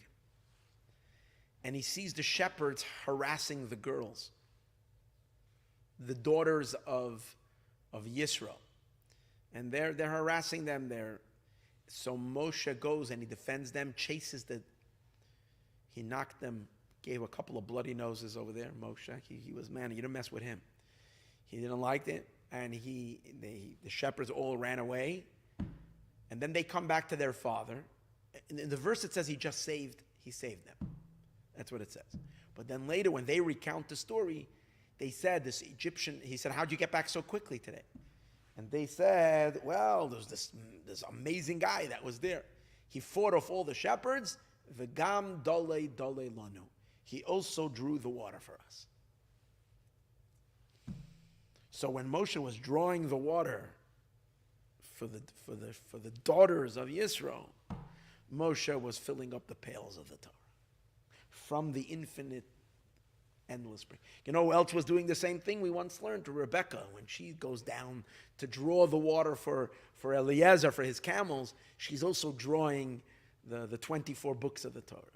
Moshe and Rivka, what's the difference between she drawing it and Moshe drawing it? He doesn't explain over here, but the same concept. The drawing of that little story about Moshe there with the daughters of Yisro, where he finds his wife, is a pre-Torah story. It's a much bigger story than just a little incident. And that's what she says over there. V'gam, that's what he says over here in the Mimer. Like it says, V'gam dole dole lanu, and he also drew the water for us. Dala mayim doiraisa. He drew forth the waters of the Torah. V'iraisa machachma nafkes. And the Torah comes from chachma, mebchinas chachma shenikra reishis, from the level of chachma, which is called the beginning. Ukamayim Rizal, the sages say, Bereshis b'shalat Torah. That Bereshis is for the sake of the Torah. When the Torah says in the beginning God created heaven and earth, the sages say it means for the Torah God created. So you see from here that Torah is called Reishis, Shenikra Reishis, Shemei Ayin Timotze, that comes from the nothingness. V'loi Ayin Mamish, but it's not pure nothingness. It's the something that comes from nothing. It's the first somethingness from where. So therefore, Chachma, we can say, is the first person online. Going back to the people standing online to get into the show, Chachma is the first person. Anything beyond Chachma is like not part of the whole line. Al-Kain, and therefore, that's why Moshe was difficult in his mouth and difficult. The Torah Shabbat, Torah Shabbat, because he's really beyond it. From Moshe to bring us the Torah was a great contraction in his soul. He had to contract himself into somethingness. By his neshama, it was a great descent. It needed to come into a revealed state. From the concealment of the innermost of wisdom, where wisdom is still plugged into the infinite keter, to the Ein Sof itself, to come down into definable, into a revealed, definable, to have specific verses and specific laws, where they're very, very, very defined and specified. That was very difficult for Moshe. And now we'll understand, once we've established over here how, notwithstanding how high Chachma is, it is the first vessel for the Or Ein Sof. It's the first level of all worlds. And we understand the Torah is Chachma. So the Torah is like supreme, above everything. We can, however, understand why mitzvahs are way beyond Torah. Because mitzvahs are not number one in the evolvement of world. Mitzvah is God himself. Torah is God taking an infinite leap already to enter into the paradigm of worlds. After the leap, that's where Torah is. But God first takes that infinite, remember we spoke about the Kol Dodi, the sound of my beloved, the leaping over the barrier of the infinite to the finite in the earlier discourse. So Torah is the first stage after God confines himself into a language, into an idea relatable to creation. But God, as God is in his loftiest, infinite, transcendental self, Chachma doesn't have that.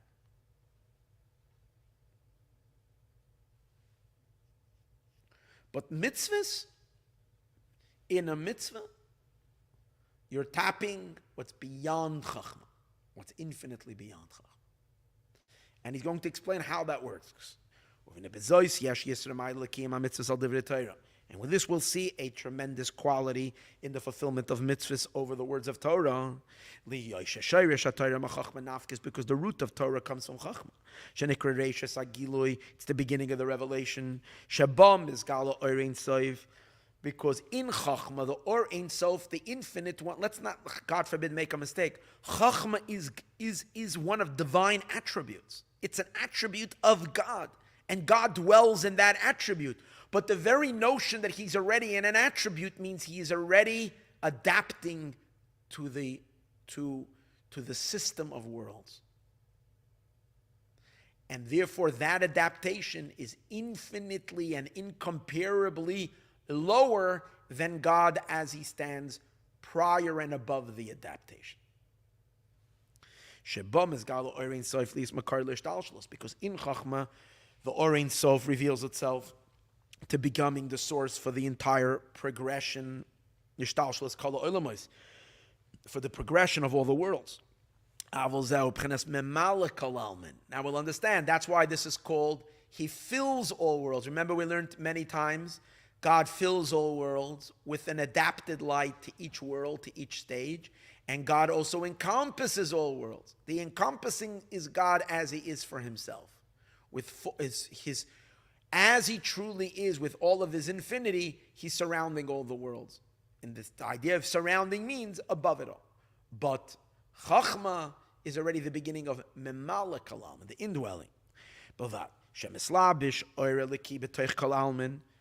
the Oir Eliki, the godly light, encloses itself to become the soul, to be inside all worlds, in every world according to its level, by diminishing himself, and then diminishing himself, and diminishing through a whole infinite series of diminishments, as it is known. So, let's not forget, Torah is not something to dismiss. It's the first of the entire capturing of the divine in the system. And it's the closest we can get inside a vessel and to contain God. See, the quality of Torah is you're drawing God into you. On a mitzvah, you're going to touch God. In a mitzvah, you're gonna touch God as God is infinitely higher than, and therefore in a mitzvah you're not drawing him into you. You're just garbing yourself in God. You're losing yourself in his infinity, but you're not taking him in. So Torah has a quality because it's the first vessel for the Or Ein Sof. And to be a vessel, that means within your parameters of time and space, to be able to facilitate inside of you, grasping God, but it's God where God allows himself to go into a vessel. So on the one hand, it's the highest. On the other hand, it's pathetic in compared to mitzvahs. Because mitzvahs, you're touching God as God's energy has not been reduced at all. But obviously you can't contain that. That's why a mitzvah is not a container. The mitzvah is considered a garment. Just like a garment is outside of the person. The person is contained in the garment. You're not containing the garment is containing you. But the root of the mitzvahs, now we say commandments, it's strange. You can only do these commandments in the most physical of places. Torah you can explore in the abstract, higher and higher and higher. Mitzvah, you have to do it in a concrete, physical, material world. But the root of the mitzvahs, the mitzvahs that are enclosed in physical matter, dafka, kamoy trumos, like giving truma to the kohen, umaisras, and giving tithing, the tzitzis, and wearing the fringes on the corners of the garment, utfilin, and wearing tefillin, phylacteries, as if anybody knows, beklaf, which is on a, I think the word phylacteries needs to be banned, because anybody that knows what tefillin is will know what it is, and if you don't know what tefillin is, phylacteries ain't going to help you. So it's just something that Chabad rabbis use for speeches. So that's why, would you like to put on phylacteries? It doesn't work. You want to put on tefillin. So I think we should delete that word from the lexicon, from the dictionary. Okay, deleted. No one ever is allowed to use that word again. Okay, beklaf, on a parchment, tzemer gashmi, and physical wool, ukahai gavna. It's the only way. In those mitzvahs, it is drawn and you're touching a ray of the Sovev Kalalman, of the infinite light. Sovev is the infinite. Shalamayla, which is above, mipchenas mamale. It's above the entire enclosed energy. Gam mipchenas reishis, even from the first level, the mamale kalalman of the indwelling of God into our reality. Shua chachma, what's the first level? Which is chachma. Sheme'ayin tematze, which comes from nothing, but it's not nothing. It's the first vessel, and therefore it's the beginning of the mamale kalalman stage, of the indwelling of God into vessels. Avaloy ayin mamish, it's not literal nothingness, keniskalial.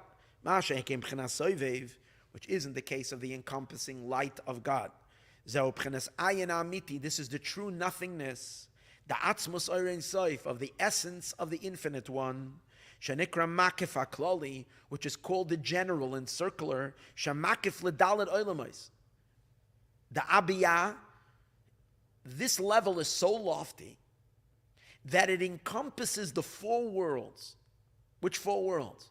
The world of Atzilus, which means emanation, Bria, which means creation, Yetzira, which means formation, and Asiya, which means completion, which means all dimensions of existence. And we know how nothing, how pathetic the world of Asiya is compared to Yetzira. And Yetzira is nothing compared to Bria.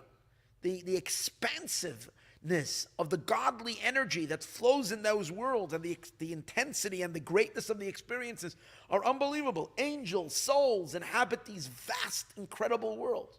And all of that is meaningless in compared to Atzilus, which is a world of the divine, purely godly. There's nothing there other than divinity in the world of Atzilus. So Atzilus is like, whoa. And yet, Sovev Kalam, the encompassing level of God, encircles all these four worlds equally, because to him, Atzilus and a tissue in this world is absolutely the same. One more time. A tissue paper and Chachma of Atzilus has the same value to the Orein Sof that transcends it, because this is the beginning of something, because Chachma is the beginning of something, and something, no matter what, if it's the beginning of something already, it's defined, and therefore it's absolutely nothing compared to the infinite being before his adaptation. And that's why the mitzvah is unmatched. Because the mitzvah is the only way we link ourselves up with the pure Orein Sof, while the Orein Sof is being big, vast, before its contraction. And that's why it's called Sovev. Even though it's everywhere, but it's Sovev because it's like above it all. Because this radiance and this drawing from this makif, which we are tapping in a mitzvah, does not come in a manner of enclothement, begilui gomer, in a revealed way, b'toich kol almin, in all the worlds or in any world, like the memale kol almin, like the indwelling light that does reveal itself into each level. Let's go back. What did we say earlier? When, the Chachma is the first level. And what does Chachma do? Chachma itself descends into the midot, into the emotions. And the emotions become the soul of the next. That means it is captured in the next level. It is invested in the next level. So we're talking about a level of godliness that lends itself to what? To definitions. To descend through the system. The Orein Sof, the Sovev Kalam, the encompassing light, doesn't adapt. And therefore it's not revealed in any world. It remains concealed from all concealments, hidden from all mysteries. No one knows it, no one can comprehend it, no one can experience it, besides in a mitzvah. Then you're coming up and close with the Orein Sof. You're not comprehending, but you're touching it, connecting to it. It's becoming integrated into you. It's amazing. Like the way the beginning of the revelation of Chachma reveals itself in the emotions. And the emotions reveal themselves in the thought. Dibur emaisa, and then speech and action. And the like. Rather, this light remains a radiance, it remains in its lofty nothingness, behelam, and it remains concealed in all worlds.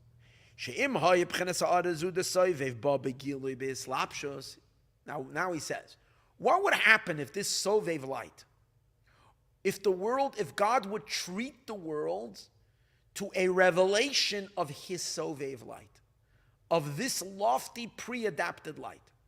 If Hashem would treat the world and open the worlds up to get to see, experience, and feel the Or Ein Sof as it is, not filtered, not coming through Chachma, but as it is, before it takes the infinite leap, what would happen?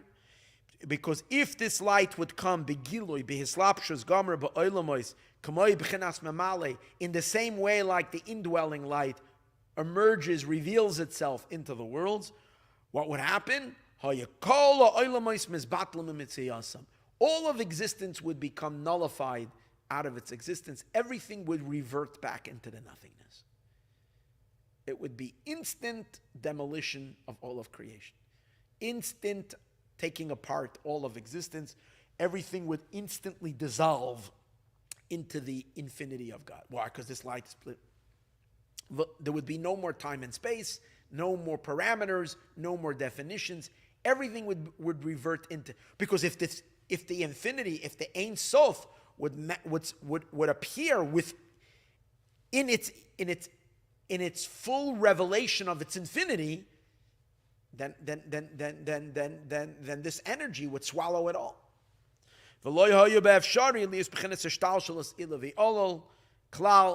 It would not allow for the total evolution of worlds to happen.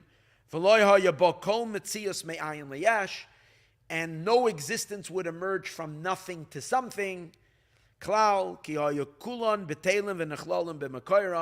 Everybody would be nullified and absorbed in their source, and their original. God would swallow everything back up into himself. That's basically what would happen. And their original root, the source of everything. The essence of the Or Ein Sof. And even Chachma would suddenly disappear. Even Chachma can't tolerate this infinite light.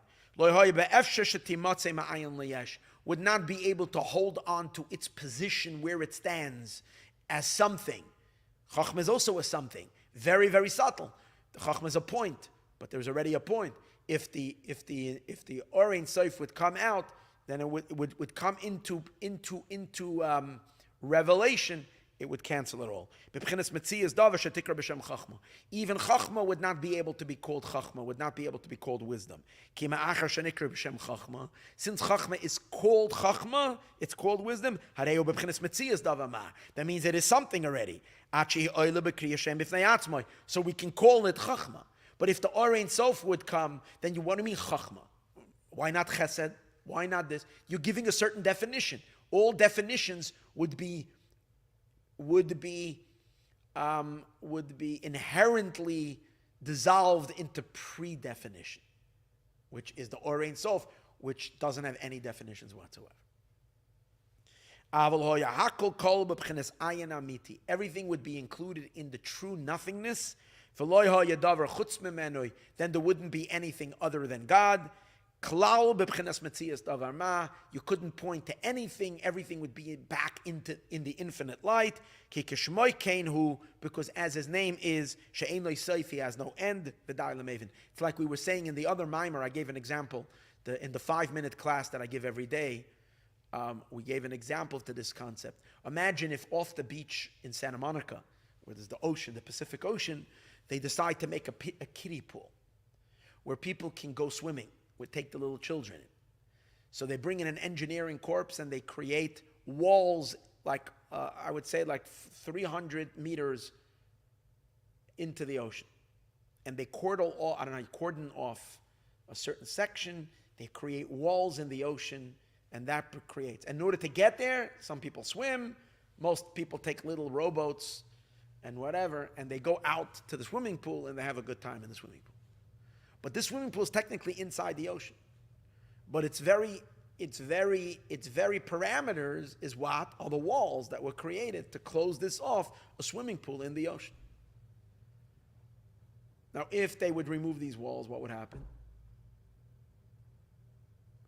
Or if a massive tsunami comes and knocks the walls down, and there's no walls anymore. So the next day after the tsunami is over, can you ride out to the place and say, oh, we're going swimming in the swimming pool? In what sense is the swimming pool the swimming pool? You might as well swim anywhere else in the ocean. The ocean is the ocean. There's not even a trace of a space. So you can't even say, this was once the swimming pool. It almost lost even its history. It almost doesn't even have a history that you can, because if you demolish a house, you can see that it was once a demolition. There was once a house standing here. Right? You can go, but when it comes in the middle of the ocean, if the ocean retakes a certain part and makes it back ocean, there's not even a trace that it was once anything else. It's just ocean.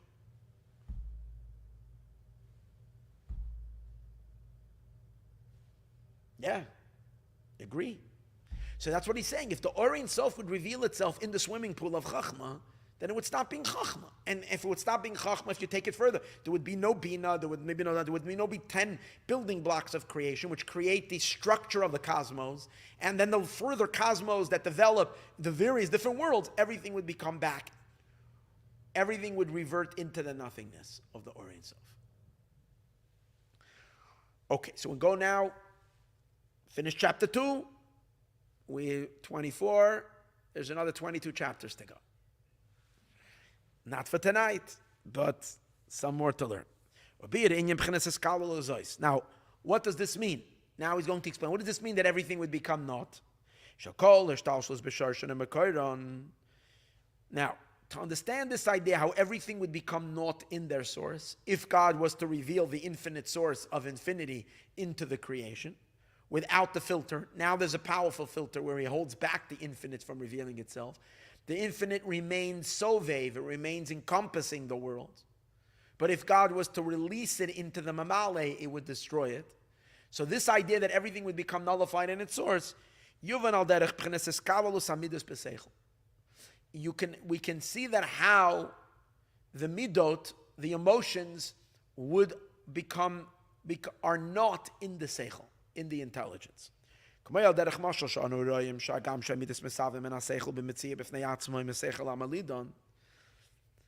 you see an interesting thing. When the intellect creates an emotion, let's say you have an appreciation that, what's the appreciation? Give me a good appreciation. You appreciate, you understand the value of what? Give me something. Okay, nature. And there are people that are nature lovers, which means they love seeing the natural, beautiful world. Then there are people who couldn't care less about nature. They only like what humans have created. They love art. So there are the museum goers and there are the mountain climbers. I am a mountain climber. I'm not a museum goer. That's my passion. I love the beautiful world that God created. But there are those who don't care for that. So if, however, when you start off and you're young and live a city life, and you never, let's say, many people live in poor countries. They don't have the luxury of travel. They're born in the city and they live there. They never step out of the small little town or city that they're living in. Many people, especially those who live in big cities. Many people live in Bombay, or what do they call it today? They changed the Bombay. What's its name? Mumbai. They live there, millions of people. Poor people, poor children, they live there in some street corner in India. Never had the luxury to leave the city. The city is so big, they'll never leave the city. So do they have an appreciation? And they don't have a phone, and they don't have YouTube, and the mom never showed them a movie. Nothing. To them, the entire existence is the neighborhood blocks, streets, stores, and stuff like that. So in their mind, there's no value, no desire, no passion to climb a mountain, to go see a beautiful forest, to look at a beautiful lake. They've never even gone on a picnic out to an outdoor lake. Nothing. They don't even know that it exists. To them, the entire world is their world that they see. And then, okay, beautiful. But then, and then he grows up, and he gets exposed. He or she.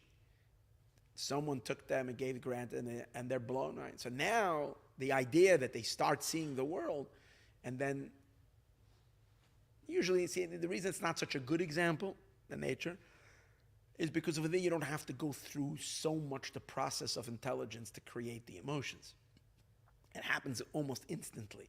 You go out and you see the beauty of the birds chirping and the magnificent greenery and the blue skies and the mountains and the snow-capped mountains and the whole situation, and you're looking at it and you're like, wow. So immediately, without too much intellect, you fall in love with it. So the emotions are there right away. I'm talking about something a little bit that takes a little bit more investigation and study, and art is something that takes more study and more appreciation, more understanding in order to develop that a feel for it, a love for it. As I mentioned, I didn't develop it yet. I didn't study it. I'm still busy with the natural world. There's a lot for me still to see out there. Yeah. But so there's a certain idea. You study it, you analyze different techniques of different artists, and then you start getting a feel. So here's the thing. First is the understanding, and from the understanding comes the emotion.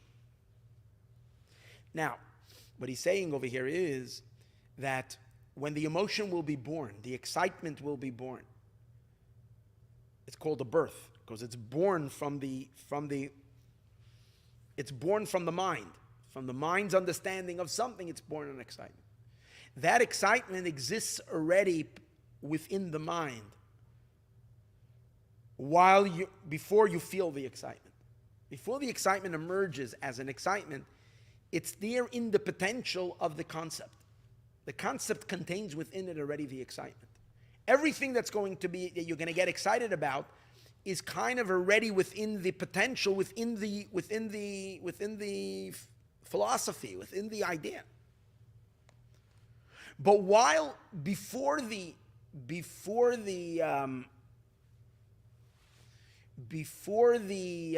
so once, here's if he's saying it's like this. Once the emotion has already been produced, then the emotion occupies its own space. The emotion starts becoming something living. It's like its own living organism. It lives on its own. It's based on a concept that I understood, but now I feel the excitement in my heart. I feel a passion, a desire to go out, and run in the field. I feel the passion to travel and see a beautiful island. Or I feel the passion to visit the museum.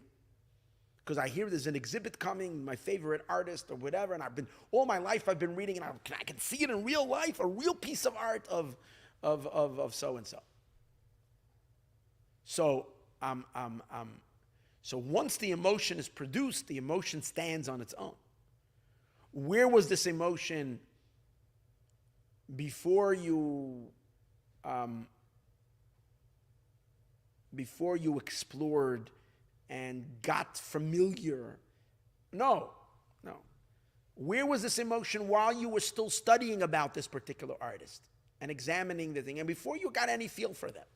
Where was the emotion? The emotion is there because it's going to be produced by the intelligence. But the emotion, while it's within the intelligence, is completely nullified in the intelligence. All there is a concept with babies that are going to be born, but these babies don't exist as babies yet. They are part of the intelligence. So although they're there, they're not there. It's like an example. It's like the ray of the sun while it's in the sun. The ray is canceled in the sun because the sun itself, the ray is there. So imagine if God was to open up the infinite light, that we would see the infinite light, what would happen? We're all tiny little possibilities of the infinite. All right? The infinite can create this image, it can create this image, it can create this image, and we're all pieces of God's creative infinite ability. So when he projects us, he's projecting each one of us, just us. He's projecting me, you, he's projecting the snowflakes. Every snowflake looks different. Each one in its own parameters, each one is a unique piece of art. But if we take all the art back into the artist, into the source of all, so although everything is there, but everything is there in a non-existence, because it's lost in the pool of the source that's much bigger than all the individual pieces that eventually could emerge from it. And it's not like the infinite is not made up of the sum total of finite possibilities, that finite projects that he developed and created and projected. It's not like the sum total of God is the source that in other words, what is God, you would say? Okay, let me see. Take how many ants are there? Make 1 ant plus 2 ant plus 3 ant plus 4 ant plus 5. How many beetles are there? 1 beetle plus 2 beetles plus 5. How many chipmunks are there? Count them all together. How many different species of plants are there? How many minerals are there? How many angels are there? How many? And take everything that exists in all of creation, add up the math, and say God is the general that includes all of these. That's not true. He's not the sum total of all this creation. He's infinite. And he could have created infinite and endless and complete different types of creations. Completely different, like wild different types of creatures and beings that are completely different. So when you take everything that exists and put it back into the potential creator, what are their existence while they're inside him? They're not. Just like an emotion doesn't exist, it's there, but it's not there in the intelligence. And just like a thought, give me an example. When you get excited about something, when you get excited about art, so the excitement about the art, your love for the artist, is going to produce variations of thoughts that you're going to think. One thought is going to be, the artist is coming to town, I want to see him. Or the artist, the paintings are coming, the originals, I want to see it. Another thought might be, I want to buy a book on his art. Another one might be, I want to watch a film about his life. So, and what are all these thoughts that are coming into your head about the artist? What are all the thoughts that are coming into your head about the artist? They're all coming from the emotion, from your excitement.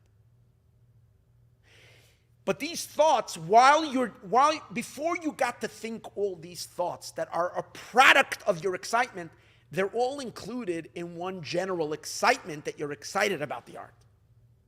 Is that what I'm saying? And over there, you're not going to take a microscope and find in it this thought and this thought. Although they're there, because if they wouldn't be there, they would not be able to be produced outside. They're there, but they're not there. In the source, they're not in existence, although they're there. And that's what we say. If God was to reveal the ayin, the original nothingness, the infinite potential into the creations, we would all not find ourselves because we would be lost. Although he is the source for each and every one of us, we would be exposed to the infinite and we wouldn't be ourselves in it. Comprendo? Good.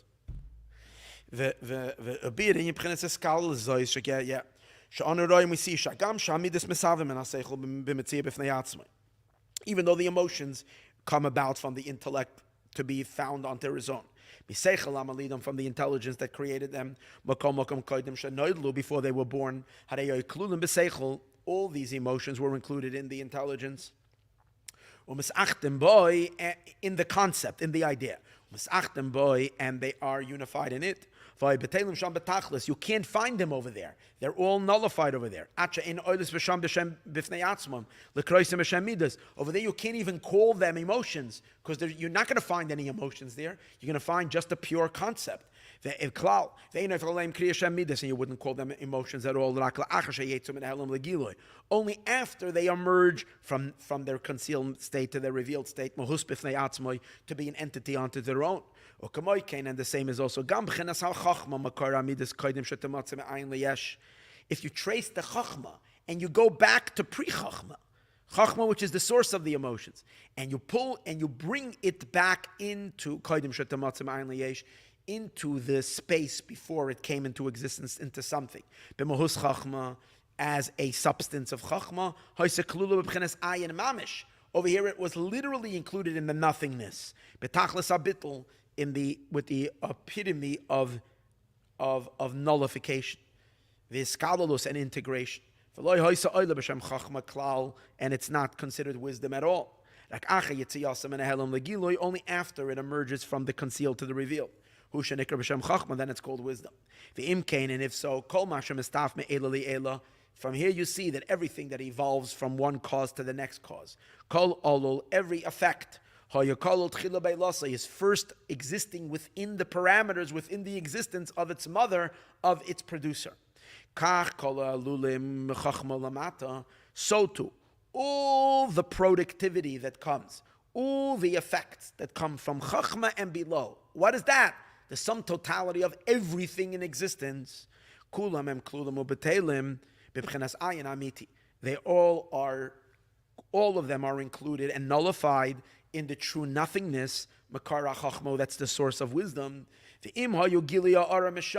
if that source would reveal itself into the space where we occupy, if we were to be treated with our quintessential source that exists, that is the source of all of existence, but it would reveal itself, and now God keeps that infinite, boundless power filtered out from our reality, from our consciousness.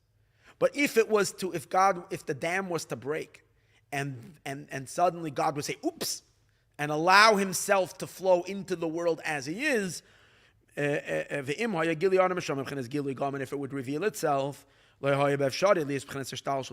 then there would not be possible for the ishtalshalus to happen, for the evolution to happen. Cause and effect. So what then happens? The radiance of the Sovev remains concealed, hidden from all the worlds, to allow for the evolution of worlds to happen, from substance to substance. It is enough to those who understand. But here is where he drops the bomb. This that we say, that this power remains secret, the infinite potential does not play a role. It's the source from where everything comes from. And Hashem emanates only from that source, only the chachma, only the seed. And in that seed of chachma, from there, and even to the seed of chachma, He keeps the infinite light hidden from it.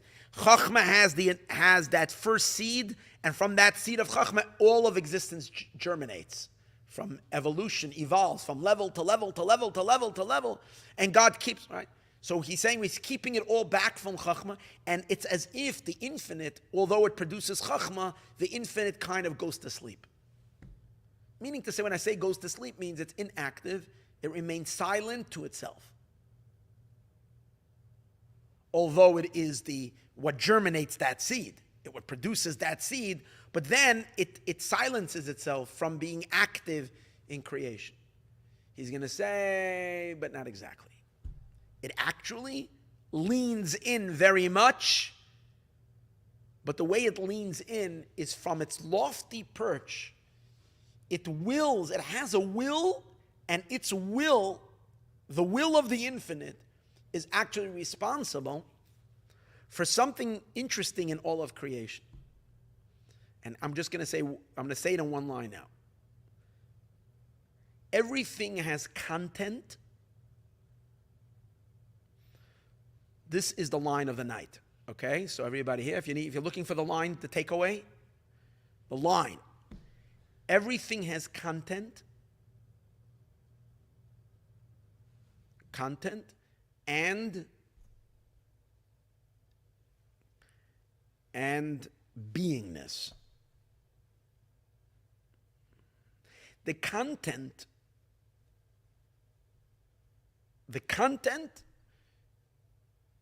is blocked from the Or Ein Sof. But the brute beingness of everything, the fact that the thing is and solidifies into its beingness,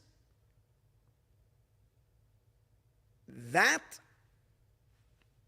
can only come from an infinite power. Which would mean like this: if God was to not interject, if God himself was not to interject, to create the seed of Chachma, and Chachma would evolve, what would happen is the content of everything would evolve, but every level would be hardly a level. Every level would still be still be fluidy. Nothing would solidify to be what it is. So things would be very much like Chachma would be, but hardly exist, and then Bina would come, but Bina would hardly exist. And everything would be so lost and feeling so much its previous predecessor and hardly feeling itself, and this would continue on to all of existence, and there wouldn't be any concreteness to each being. Nothing would be stiff. Everything would be fluid. And the problem with that is not a problem. We would have actually a very, very, very beautiful existence. But the problem with that would be God would not have any fun with this existence. Because it would be so given away that he is the reality of everything. Because everything would be so tuned into its source. So there is a divine decree that doesn't make any sense. That every single level stiffens up in its own way. It stiffens up to give it a certain concrete existence. The tightening of every level to give it its, not the content. See, the content of everything is the idea behind it, what it's really. That's the spirituality of it. That's the content. That's the real, that's what we want in everything. So if you want the content, why do you have to be so chunky? What's this chunkiness? The chunkiness is what God wants everything to exist in, this chunkiness. And that does not come from, the chunkiness of Bina is not created by Chachma. Chachma gives the Bina its content. Bina gives its content to the emotions, to Chesed, to Gevura, and gives the Chesed its content, but not its metzius, its existence. The fact that Chesed has a metzius of Chesed, and everything becomes kind of like, and it's amazing. Let me give it this.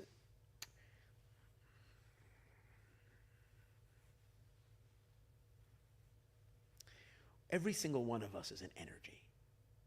Every single one of us is a force in the universe. We're a force. But in addition to being a force in the universe,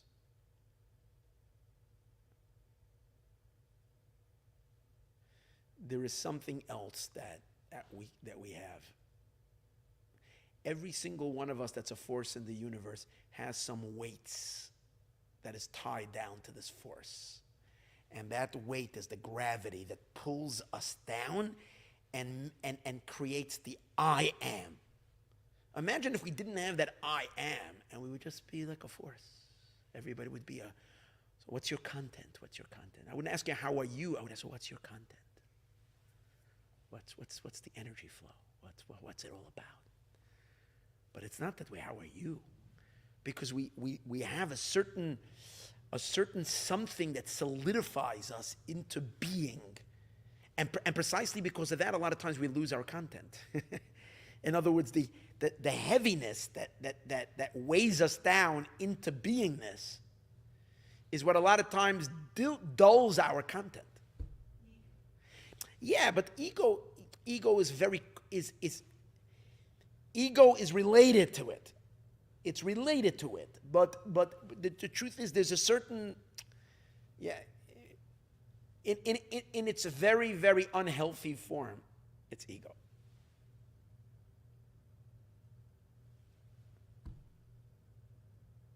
So there was once a Farbrengen.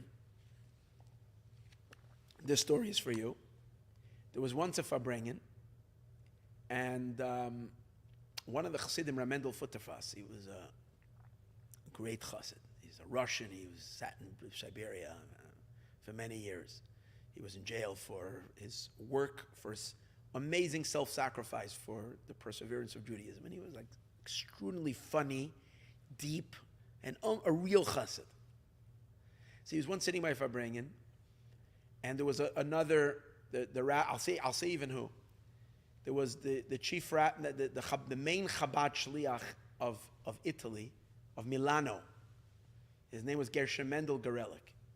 Olav Hashem, he's not alive anymore. Both these individuals are not alive. I'm telling a story about two people and Gershom Mendel Gorelik was sitting there, and Ramendel was sitting by a Farbrengen. You know, Farbrengen is where you sit and you speak about what's real in this world. What humans should really be. But you do it it's not a study, it's people sitting, saying l'chaim. You drink something of alcoholic beverage, so you loosen up a little the tightness, the stiffness, and you talk. And usually the elderly chassid speaks about what it means to be a chassid. And usually, you start like getting a deeper, more human appreciation from a more, when we're learning the ideas, it's a little bit more abstract, a little bit more implementing all these Hasidic things in life. And sometimes you do what Hasidim used to do is they would jab the various people over there. They would jab them with love and show them how coarse they are, how selfish they are, no, they would do it in a very gentle way, and sometimes, but Hasidim were able to tolerate it, and that's the way they would promote people to realize, hey, yeah, I think I'm like whatever, but I'm still so stuck in myself, and that was. So one time he was sitting, and this Rabbi Gershom Mendel Gorelik was there, and the whole entire Farbrengen, he didn't stop hitting on this Gershom Mendel, hitting on him meaning like really beating him up, and like Gershom Mendel this and that, he was like really going at him. And so someone says to him, he says, Reb Mendel, he says, Gershom Mendel is here. You're taking him apart to pieces. Like he's right over here. It's like, yeah. So Reb Mendel says, I'm talking about Gershom Mendel. I'm talking about the inyan of Gershom Mendel. I'm talking about, I didn't say one word about him. I'm talking about the concept of Gershom Mendel. The concept. Now, obviously, only Hasidim can work. In other words, there is you. I'm not going to insult you. Let's get away from the you. Let's talk about the concept, the energy of you. So now we have an energy. Okay, this energy, we have to make sure that the energy is functioning right. So we need to function it like this. The reason why people get insulted is because, that's me. But by the Farbrengen, we're expected to stop being me. Melt into the energy of you. The energy of you. Okay, so now the energy needs to like how can you be most functional as that energy? So you can tweak it this way, you can tweak it that way. That's the idea. So what he's saying over here is like this. But here he's doing the opposite. Here he's going to show that the actual chunkiness of everything, the fact that things become solidified and take themselves seriously into themselves, that's the magic of the infinite power of God's will that wants to ferment, not to say ferment, to stiffen the world into substance, into concrete existence. Now there's a certain stiffness to every level of creation. That kind of anchors it and doesn't allow it to dissolve into the previous level. It's hanging the weights onto every level of existence. There is some element of body. This is like the body of everything. Instead of the soul of everything is the content of it. The body of it is its substance. It's, when I say, no, not substance, is its vessel, its container, but where, in which world and in which level is it 95% chunkiness and only a little bit energy? That's the physical. The physical takes the cake of being the most brute existence and the least content. The spiritual worlds are, and the higher you go in the spiritual world, the more content it is, the less material there is. Something there is, even angels have some kind of a body, but it's much less. But where is the most existence being of beingness and of existence? That's material. That's the physical world. Where the content is the least, but the vessel, the container, in our case, the ego and the substance of is the strongest. That's our world. And the physical the most. The physical.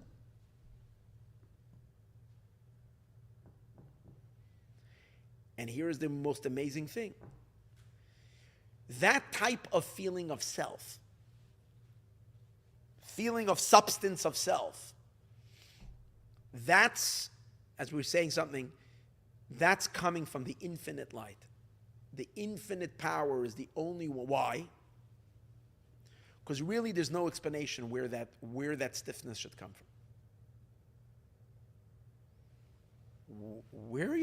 What's this material of self? What's this? You're an energy flow from a higher energy. And the higher energy is so much richer than you. So why do you even feel you should be so lost in your previous source? Well, where you come from, like, why are you so I am me? Like, where does that come from? That's because there's a certain interjection which makes us become something from nothing.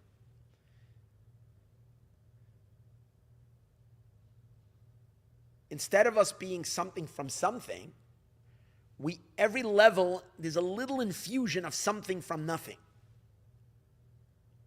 And that's what creates in every being a certain sense of, I don't have a source, I just am. In other words, the increasement of self-awareness comes because God blocked from us the source from where we come from. That means that our existence is really produced something from nothing. And now here's the thing, the main feeling of something from nothing, where we feel as if our existence comes just from ourselves, not from anything preceding us, we don't have a discernible source, the main experience of that is the physical world. Because again, this physical world is matter, is primarily matter. It's primarily the chunkiness of things. So the reason it can take itself so seriously is because it doesn't feel at all that it comes from anywhere. Well, that's crazy. How do you create something from nothing? Only an omnipotent being that's infinite can create something from nothing.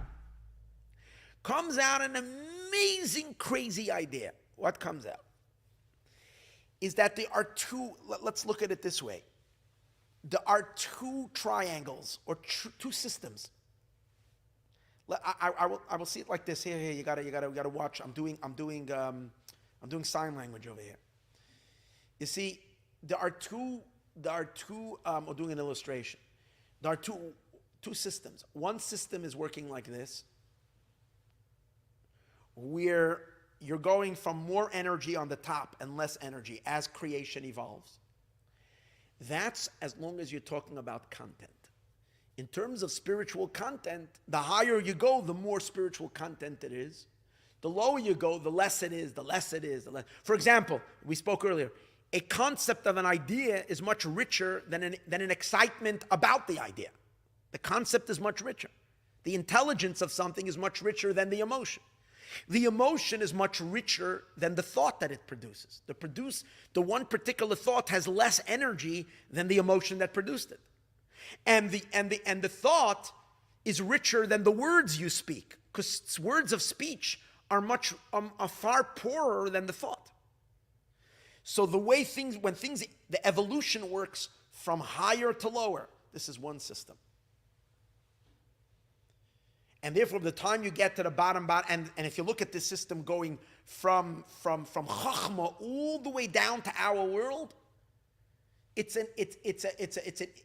almost like an infinite chain, but the energy keeps on getting less and less and less and less and less, and therefore we say that but that's called the Mamala Kalalman energy.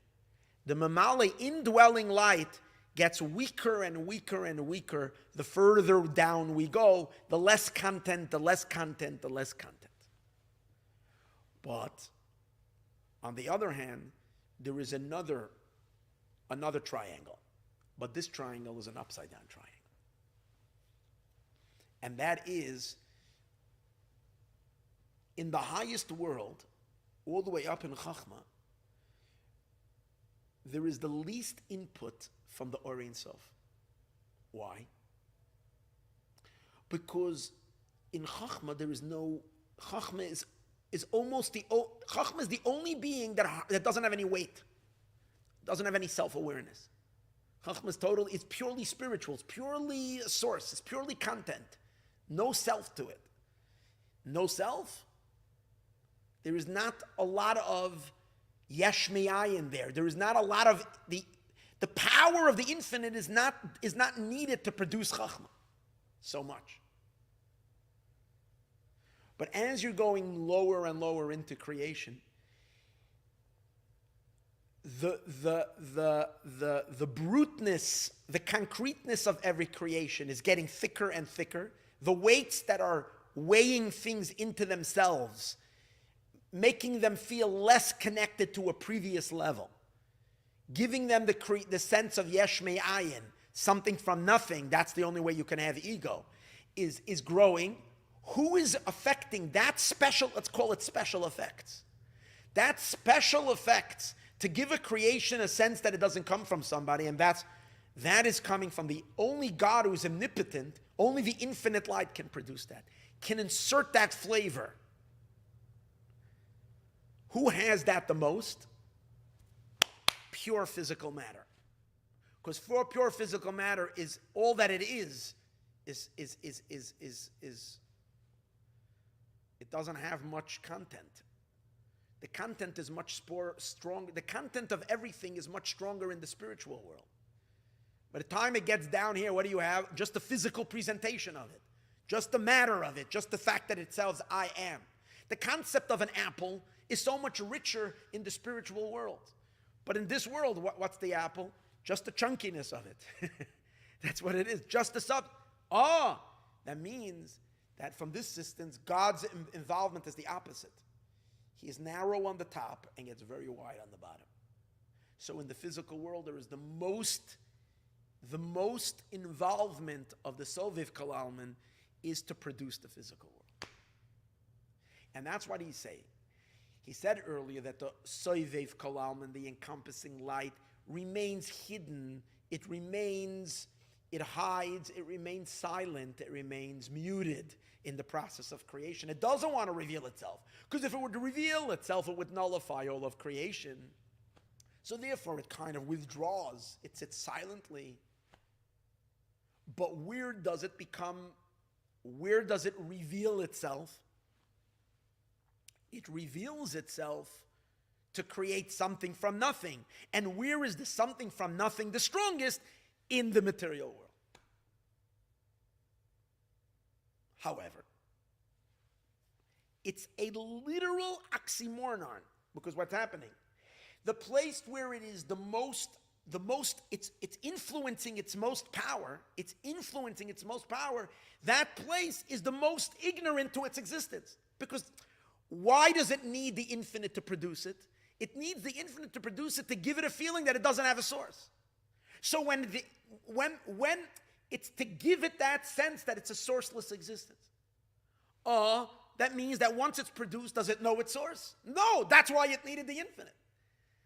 So what's crazy is the physical has the most powerful force creating it, but the power is the fact that it's hiding from it. That's its power. So it's the most ignorant, but it has the deepest secret. And that's the crazy thing of a mitzvah. Because in a mitzvah, you're engaging the physical, but not with the physical not knowing its source, with the physical acknowledging its source, because you're using the physical for God's will. So suddenly the physical is playing the role of being the most godly of all of existence. In everything, the physical is the biggest liar. The biggest... There is always the force of the Ein Sof is the most present in the physical. That's there all the time. But it's keeping... Imagine having an infinite power blowing. You know, they have these machines where with a powerful thing blowing, and it blows a cup in the... You ever see these? Like instead of a vacuum cleaner suction, it blows. And then you can put a balloon or whatever it is in the air, and it blows, it keeps it. So what keeps it suspended in the air is this powerful force. We, the physical world, has this infinite force that's blowing us into our physicality. But it's blowing us in a way that our backs are turned to it. So it's blowing from the back, and we have no clue that anybody's blowing us. So the physical never gets to see the force that's blowing. In a mitzvah, it turns around and stands face to face with the thing that's blowing. That's it. And therefore, what are you embracing? Ein Sof. And that can only be in matter, in the material. And that's why mitzvahs, the main part of the mitzvah is that you're using physical material, not the content of the mitzvah. The content of the mitzvah, the idea in the mitzvah is not the great thing about the mitzvah. It's the matter of the mitzvah. It's the fact that you're using a chunky piece of something. It's the somethingness of something that makes the mitzvah the mitzvah.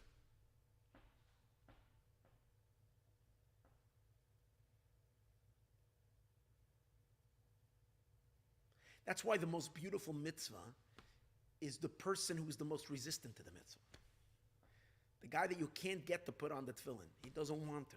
He gives you that, and you have to make him crazy. And then finally he does it. That's the awesomeness of the mitzvah. Because the reason he doesn't want the tefillin is because he's so chunky, so disconnected of a source creating him. So that's the physical that God desires most to express it. And that's why we should never get upset at our bodies for not wanting to do a mitzvah.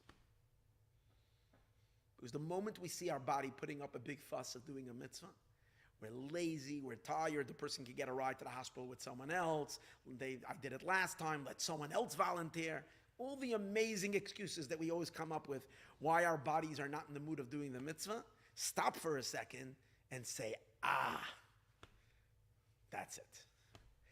The body is so chunky, it's so materialistic right now, it's so gravitating in its own self, it's so divorced from God.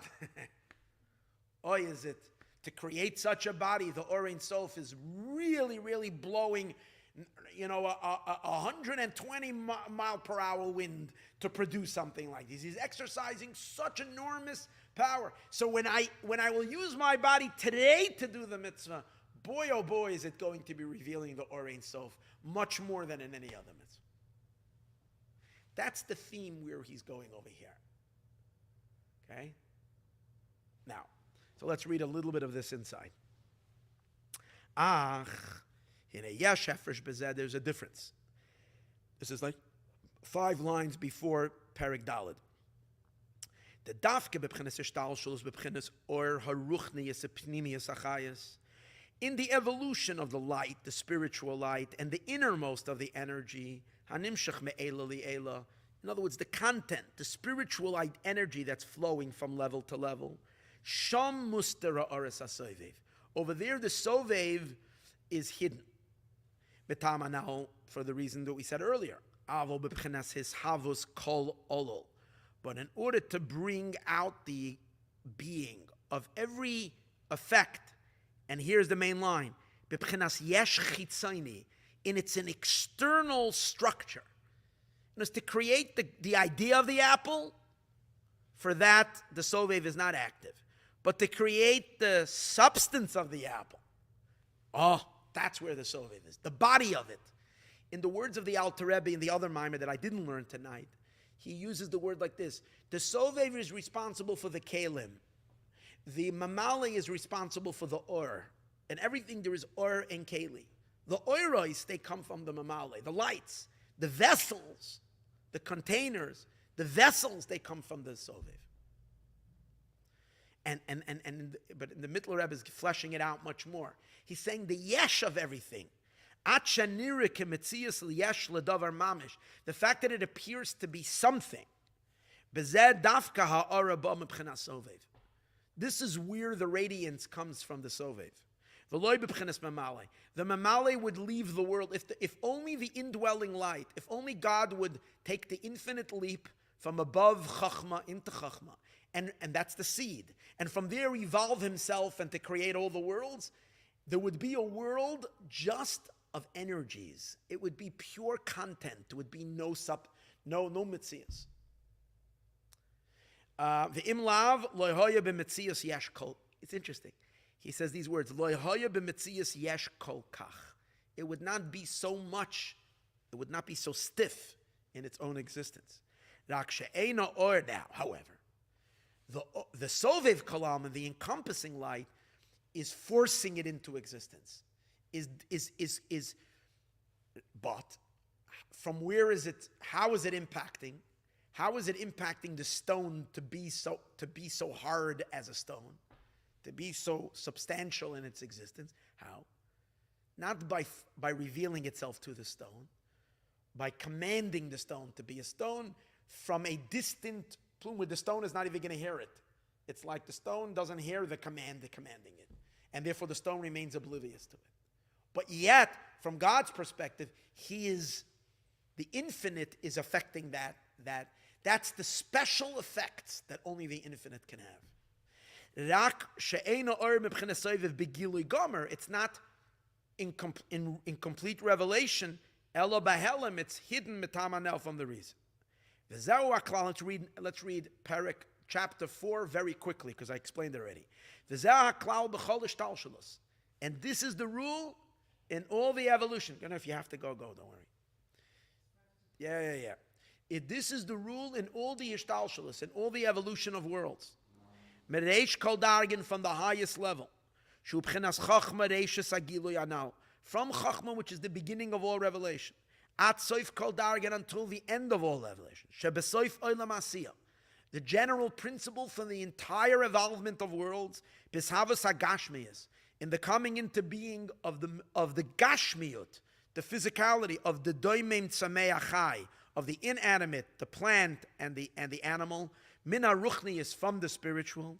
The hine vadai, we cannot say ef shaloima shehishavas hagashmiyas mina ruchnius hu beba b'derech kol ilu v'yol. We cannot say that the physical element of everything comes about through an evolution project. Which means what he's saying is like this. You cannot say that an idea, the concept of an animal, let's take for example, if there is a physical cat, that's because there is a spiritual cat. There is an angelic being that's similar to a cat. And that angelic being that's similar to a cat is a product of a higher angelic being that's even in a higher world, that's a cat in a higher world. And so it goes higher and higher and higher. All the way into the chariot of God, there is a lion that's a type of a cat. But it's a force, it's an energy. And then this cat translates into all levels and levels and levels. But if the spiritual source would emanate the next level of a cat, from spirit to spirit to spirit to spirit, you would think it would evolve. Eventually it would become a physical cat in our world. He says that would never happen. Because in order for a material, for a matter to show up from It's not the condensation of energy doesn't evolve into matter. It doesn't just become evolution down, down, down, down, down, down, down, down, down. And when you lower it down to its lowest gradation, it will become a physical animal. It's not that way. Because spirit will never turn into matter. Matter is a new special effect. How does that happen? That requires the override of the one that's outside the system to interject. In other words, God has to himself pin in a code to allow that to happen. It's like certain things like work part of the system, and then there are certain things you go to the bank and then they say, well, you know what, we have to call the manager, and the manager has to put in their code that only they have, and they can override. In the shopping in Vons and the Ralph's, it's also sometimes that way. You know, the regular cashier can do things, but then there's suddenly someone who has a problem with it, this, with it, that. You have to return an item, you have to whatever. They have to call the manager, and they put in their fancy code, and only they blip that button, and then they can push it through. So the point over here is, in order to get material stuff to come suddenly into being from the spiritual stuff, you need to call the manager of all managers. God himself has to get involved to link that next link. Because matter itself, boy, oh boy, is matter special. It is so dense and so ignorant that only God himself can create something so ignorant. That's the whole thing. It's like so dumb, and precisely because to be so dumb, only God can make such something so dumb. Because everything else automatically cleaves to its source. Like spirituality, it knows its source. To be so ignorant, only God can. And that's what matter is. It's so stuffed in itself. It needs an omnipotent being to create that. But precisely because of that, that's why it's the most precious. Because if you can find within the matter and access that infinite source, if you can connect to the manager now, once the manager is out the counter, if you can get to the boss himself, through the matter links up with him, nothing else links up with him. That's the point we're learning over here.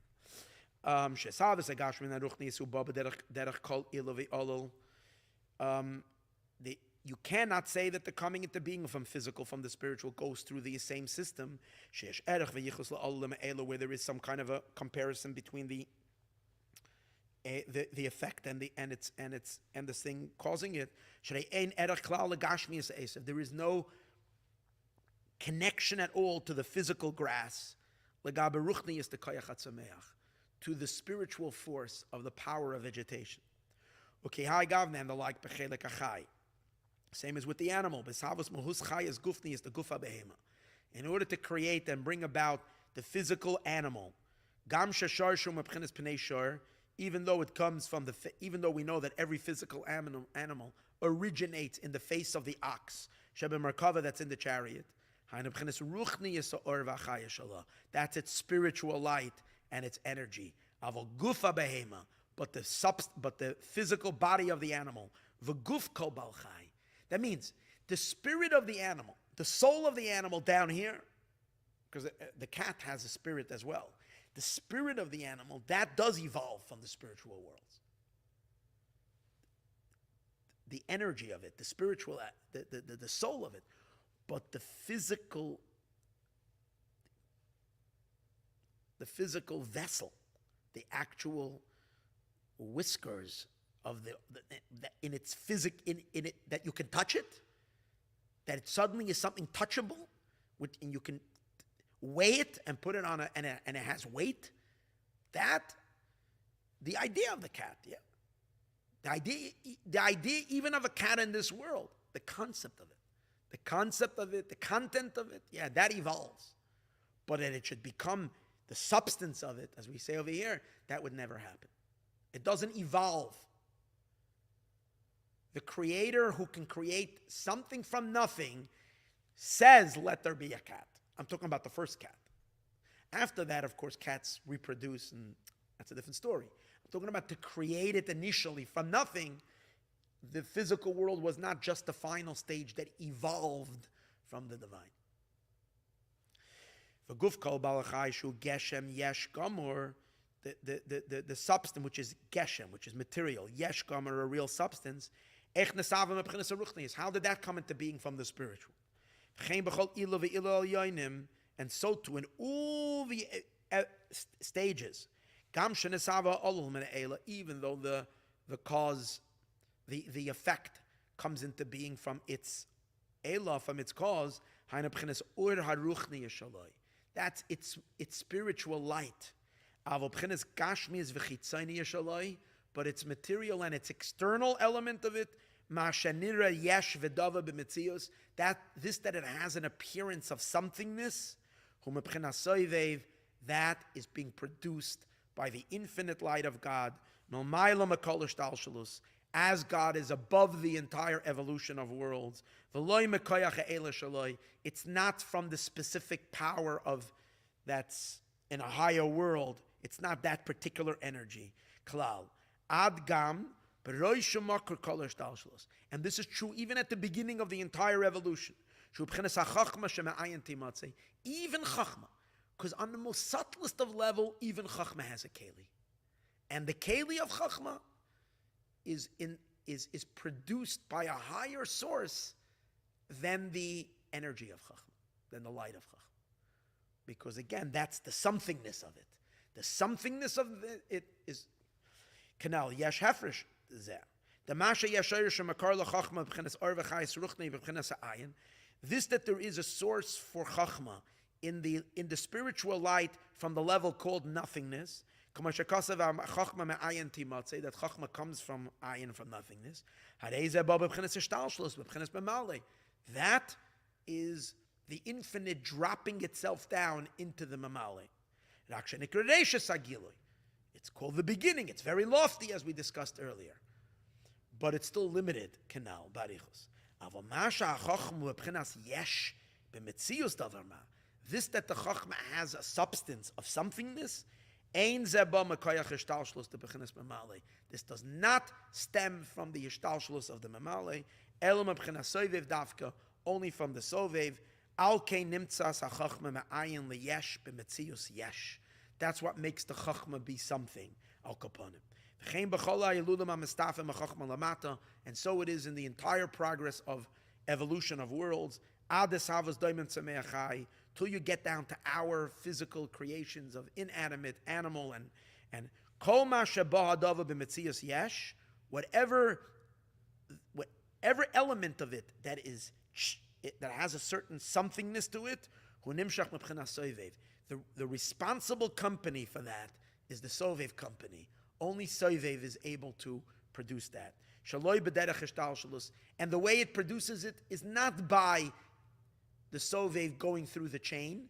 The Sovev does not adapt. The Sovev, from its infinite lofty perch, just wants it, and from a distance, from just wanting it, from its infinite loftiness, by the very fact that it wants it, it happens. So the Sovev is connected to it, but there's infinite gap between the Sovev and it until you do the mitzvah. The mitzvah allows it to capture it. That's the crazy thing of it. The mamala klal ela b'derech dilug. It's the Sovev is affecting it through a leap. The alkein shavo mash v'rosh v'soif, and that's why to the Sovev, the entire system is equal. Because since the Sovev is not bending down to everything to give it this effect, the Sovev from it being omnipotent, from the Sovev being, from God being, he can do anything. So to him, he creates the somethingness of everything in one shot. He wants everything that is to have a flavor of something. And that's therefore produced in all of existence. Obviously, its strongest effect is where the something becomes the strongest, which is in the material, the lowest world, which is pure somethingness. It's pure substance, pure brute existence, and not content. The higher you go, the more content, the less something. The lower you go, the more something, the less content. That the Sovev surrounds All four worlds equal. Atzilus, Vasila, Ruchnius, V'gashmius, spiritual and physical. Shav and Kamei are all equal. Like darkness, like light. Ki ein hefresh legabe b'chinas ha'aras ha'soivev. To the soivev, there's no difference between esavos yesh, bereishis the chachma, between the creating of the yesh, of the beginning of chachma, lesavos yesh ha'gashmi, to creating the yesh, the physical yesh, the daimon tzemei chai medaber, to creating the physical substances of our world. Mina ruchnius. Shenikra soif, that's called the end. Shemakaf lekulam b'shava, because he equally encompassed them all.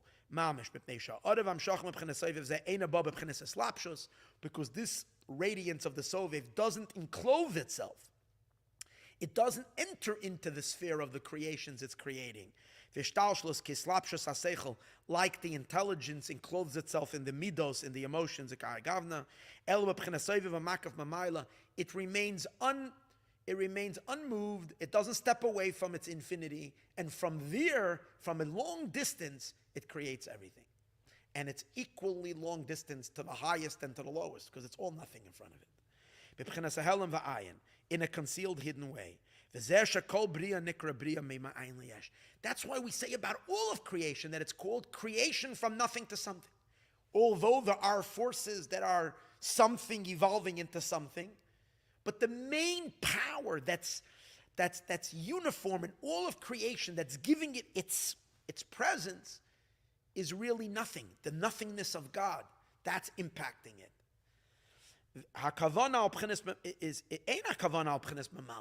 It's not referring to the mamale, because the mamale, we can't say it's something from nothing, because the force that's preceding it is actually close to it. And you can see why this is coming from that, and that is coming from that. There is a relationship. So you can't say it's something from nothing. What we mean that everything is something from nothing is because there is something to everything that has no explanation. And that is how seriously we take ourselves. Where did that come? That has no explanation. And that is God's magic. And that's God's special effect. The soviv, that's called the real nothing. And that's why all of existence is called something from nothing, literally. Not in a way of downlight progression. Only in a way of leaping. Goes back to the verse we spoke about then. The voice of my beloved, medaleg, he's leaping. In this case, he's using it for God creating the world through a manner of a leap. It's the fact that every creation is created into somethingness. That's coming from the real ayin, the b'chinas soiviv, from the soiviv dafka kanal v'dayin l'mevin. And that's why the physical, that is primarily, again, in all of creation there is a subtle something, but in the physical the somethingness is like everything that there is the somethingness of it. And that's why it is related to the ayin, and that's why the mitzvahs that we do in the physical are, but he's going to ask the question, if so, why do you need to do a mitzvah? Then just being physical is so close. He's explaining, no, from the physical itself, it's very far, because the whole reason we need this power is for it to create the distance, that it's yesh me'ayin, it's something from nothing, which means it's not a cousin to the light that's created. It's not even a 57th cousin from the light that's created. It has no relationship to it. That's the whole reason why we need it, to create something without a source. Oh, but when you're doing a mitzvah, that's when you're creating that it becomes a brother to the Or Ein Sof. Not only that, it becomes completely one with the Or Ein Sof. That's the magic of the mitzvah. And that's why the mitzvah is so much greater than Torah, because Torah is the godliness of Chachma. And we're going to leave this. I thought I'll get 8 chapters. We got 4. Half of what we wanted, we got. And Be'ezus Hashem, next week, shall we continue discussing how the mitzvah works, and then how this all starts to flow into Purim, as we are going to see. Bezrat Hashem. 3 hours and 3 minutes and 37 seconds. Now 39. That's cool.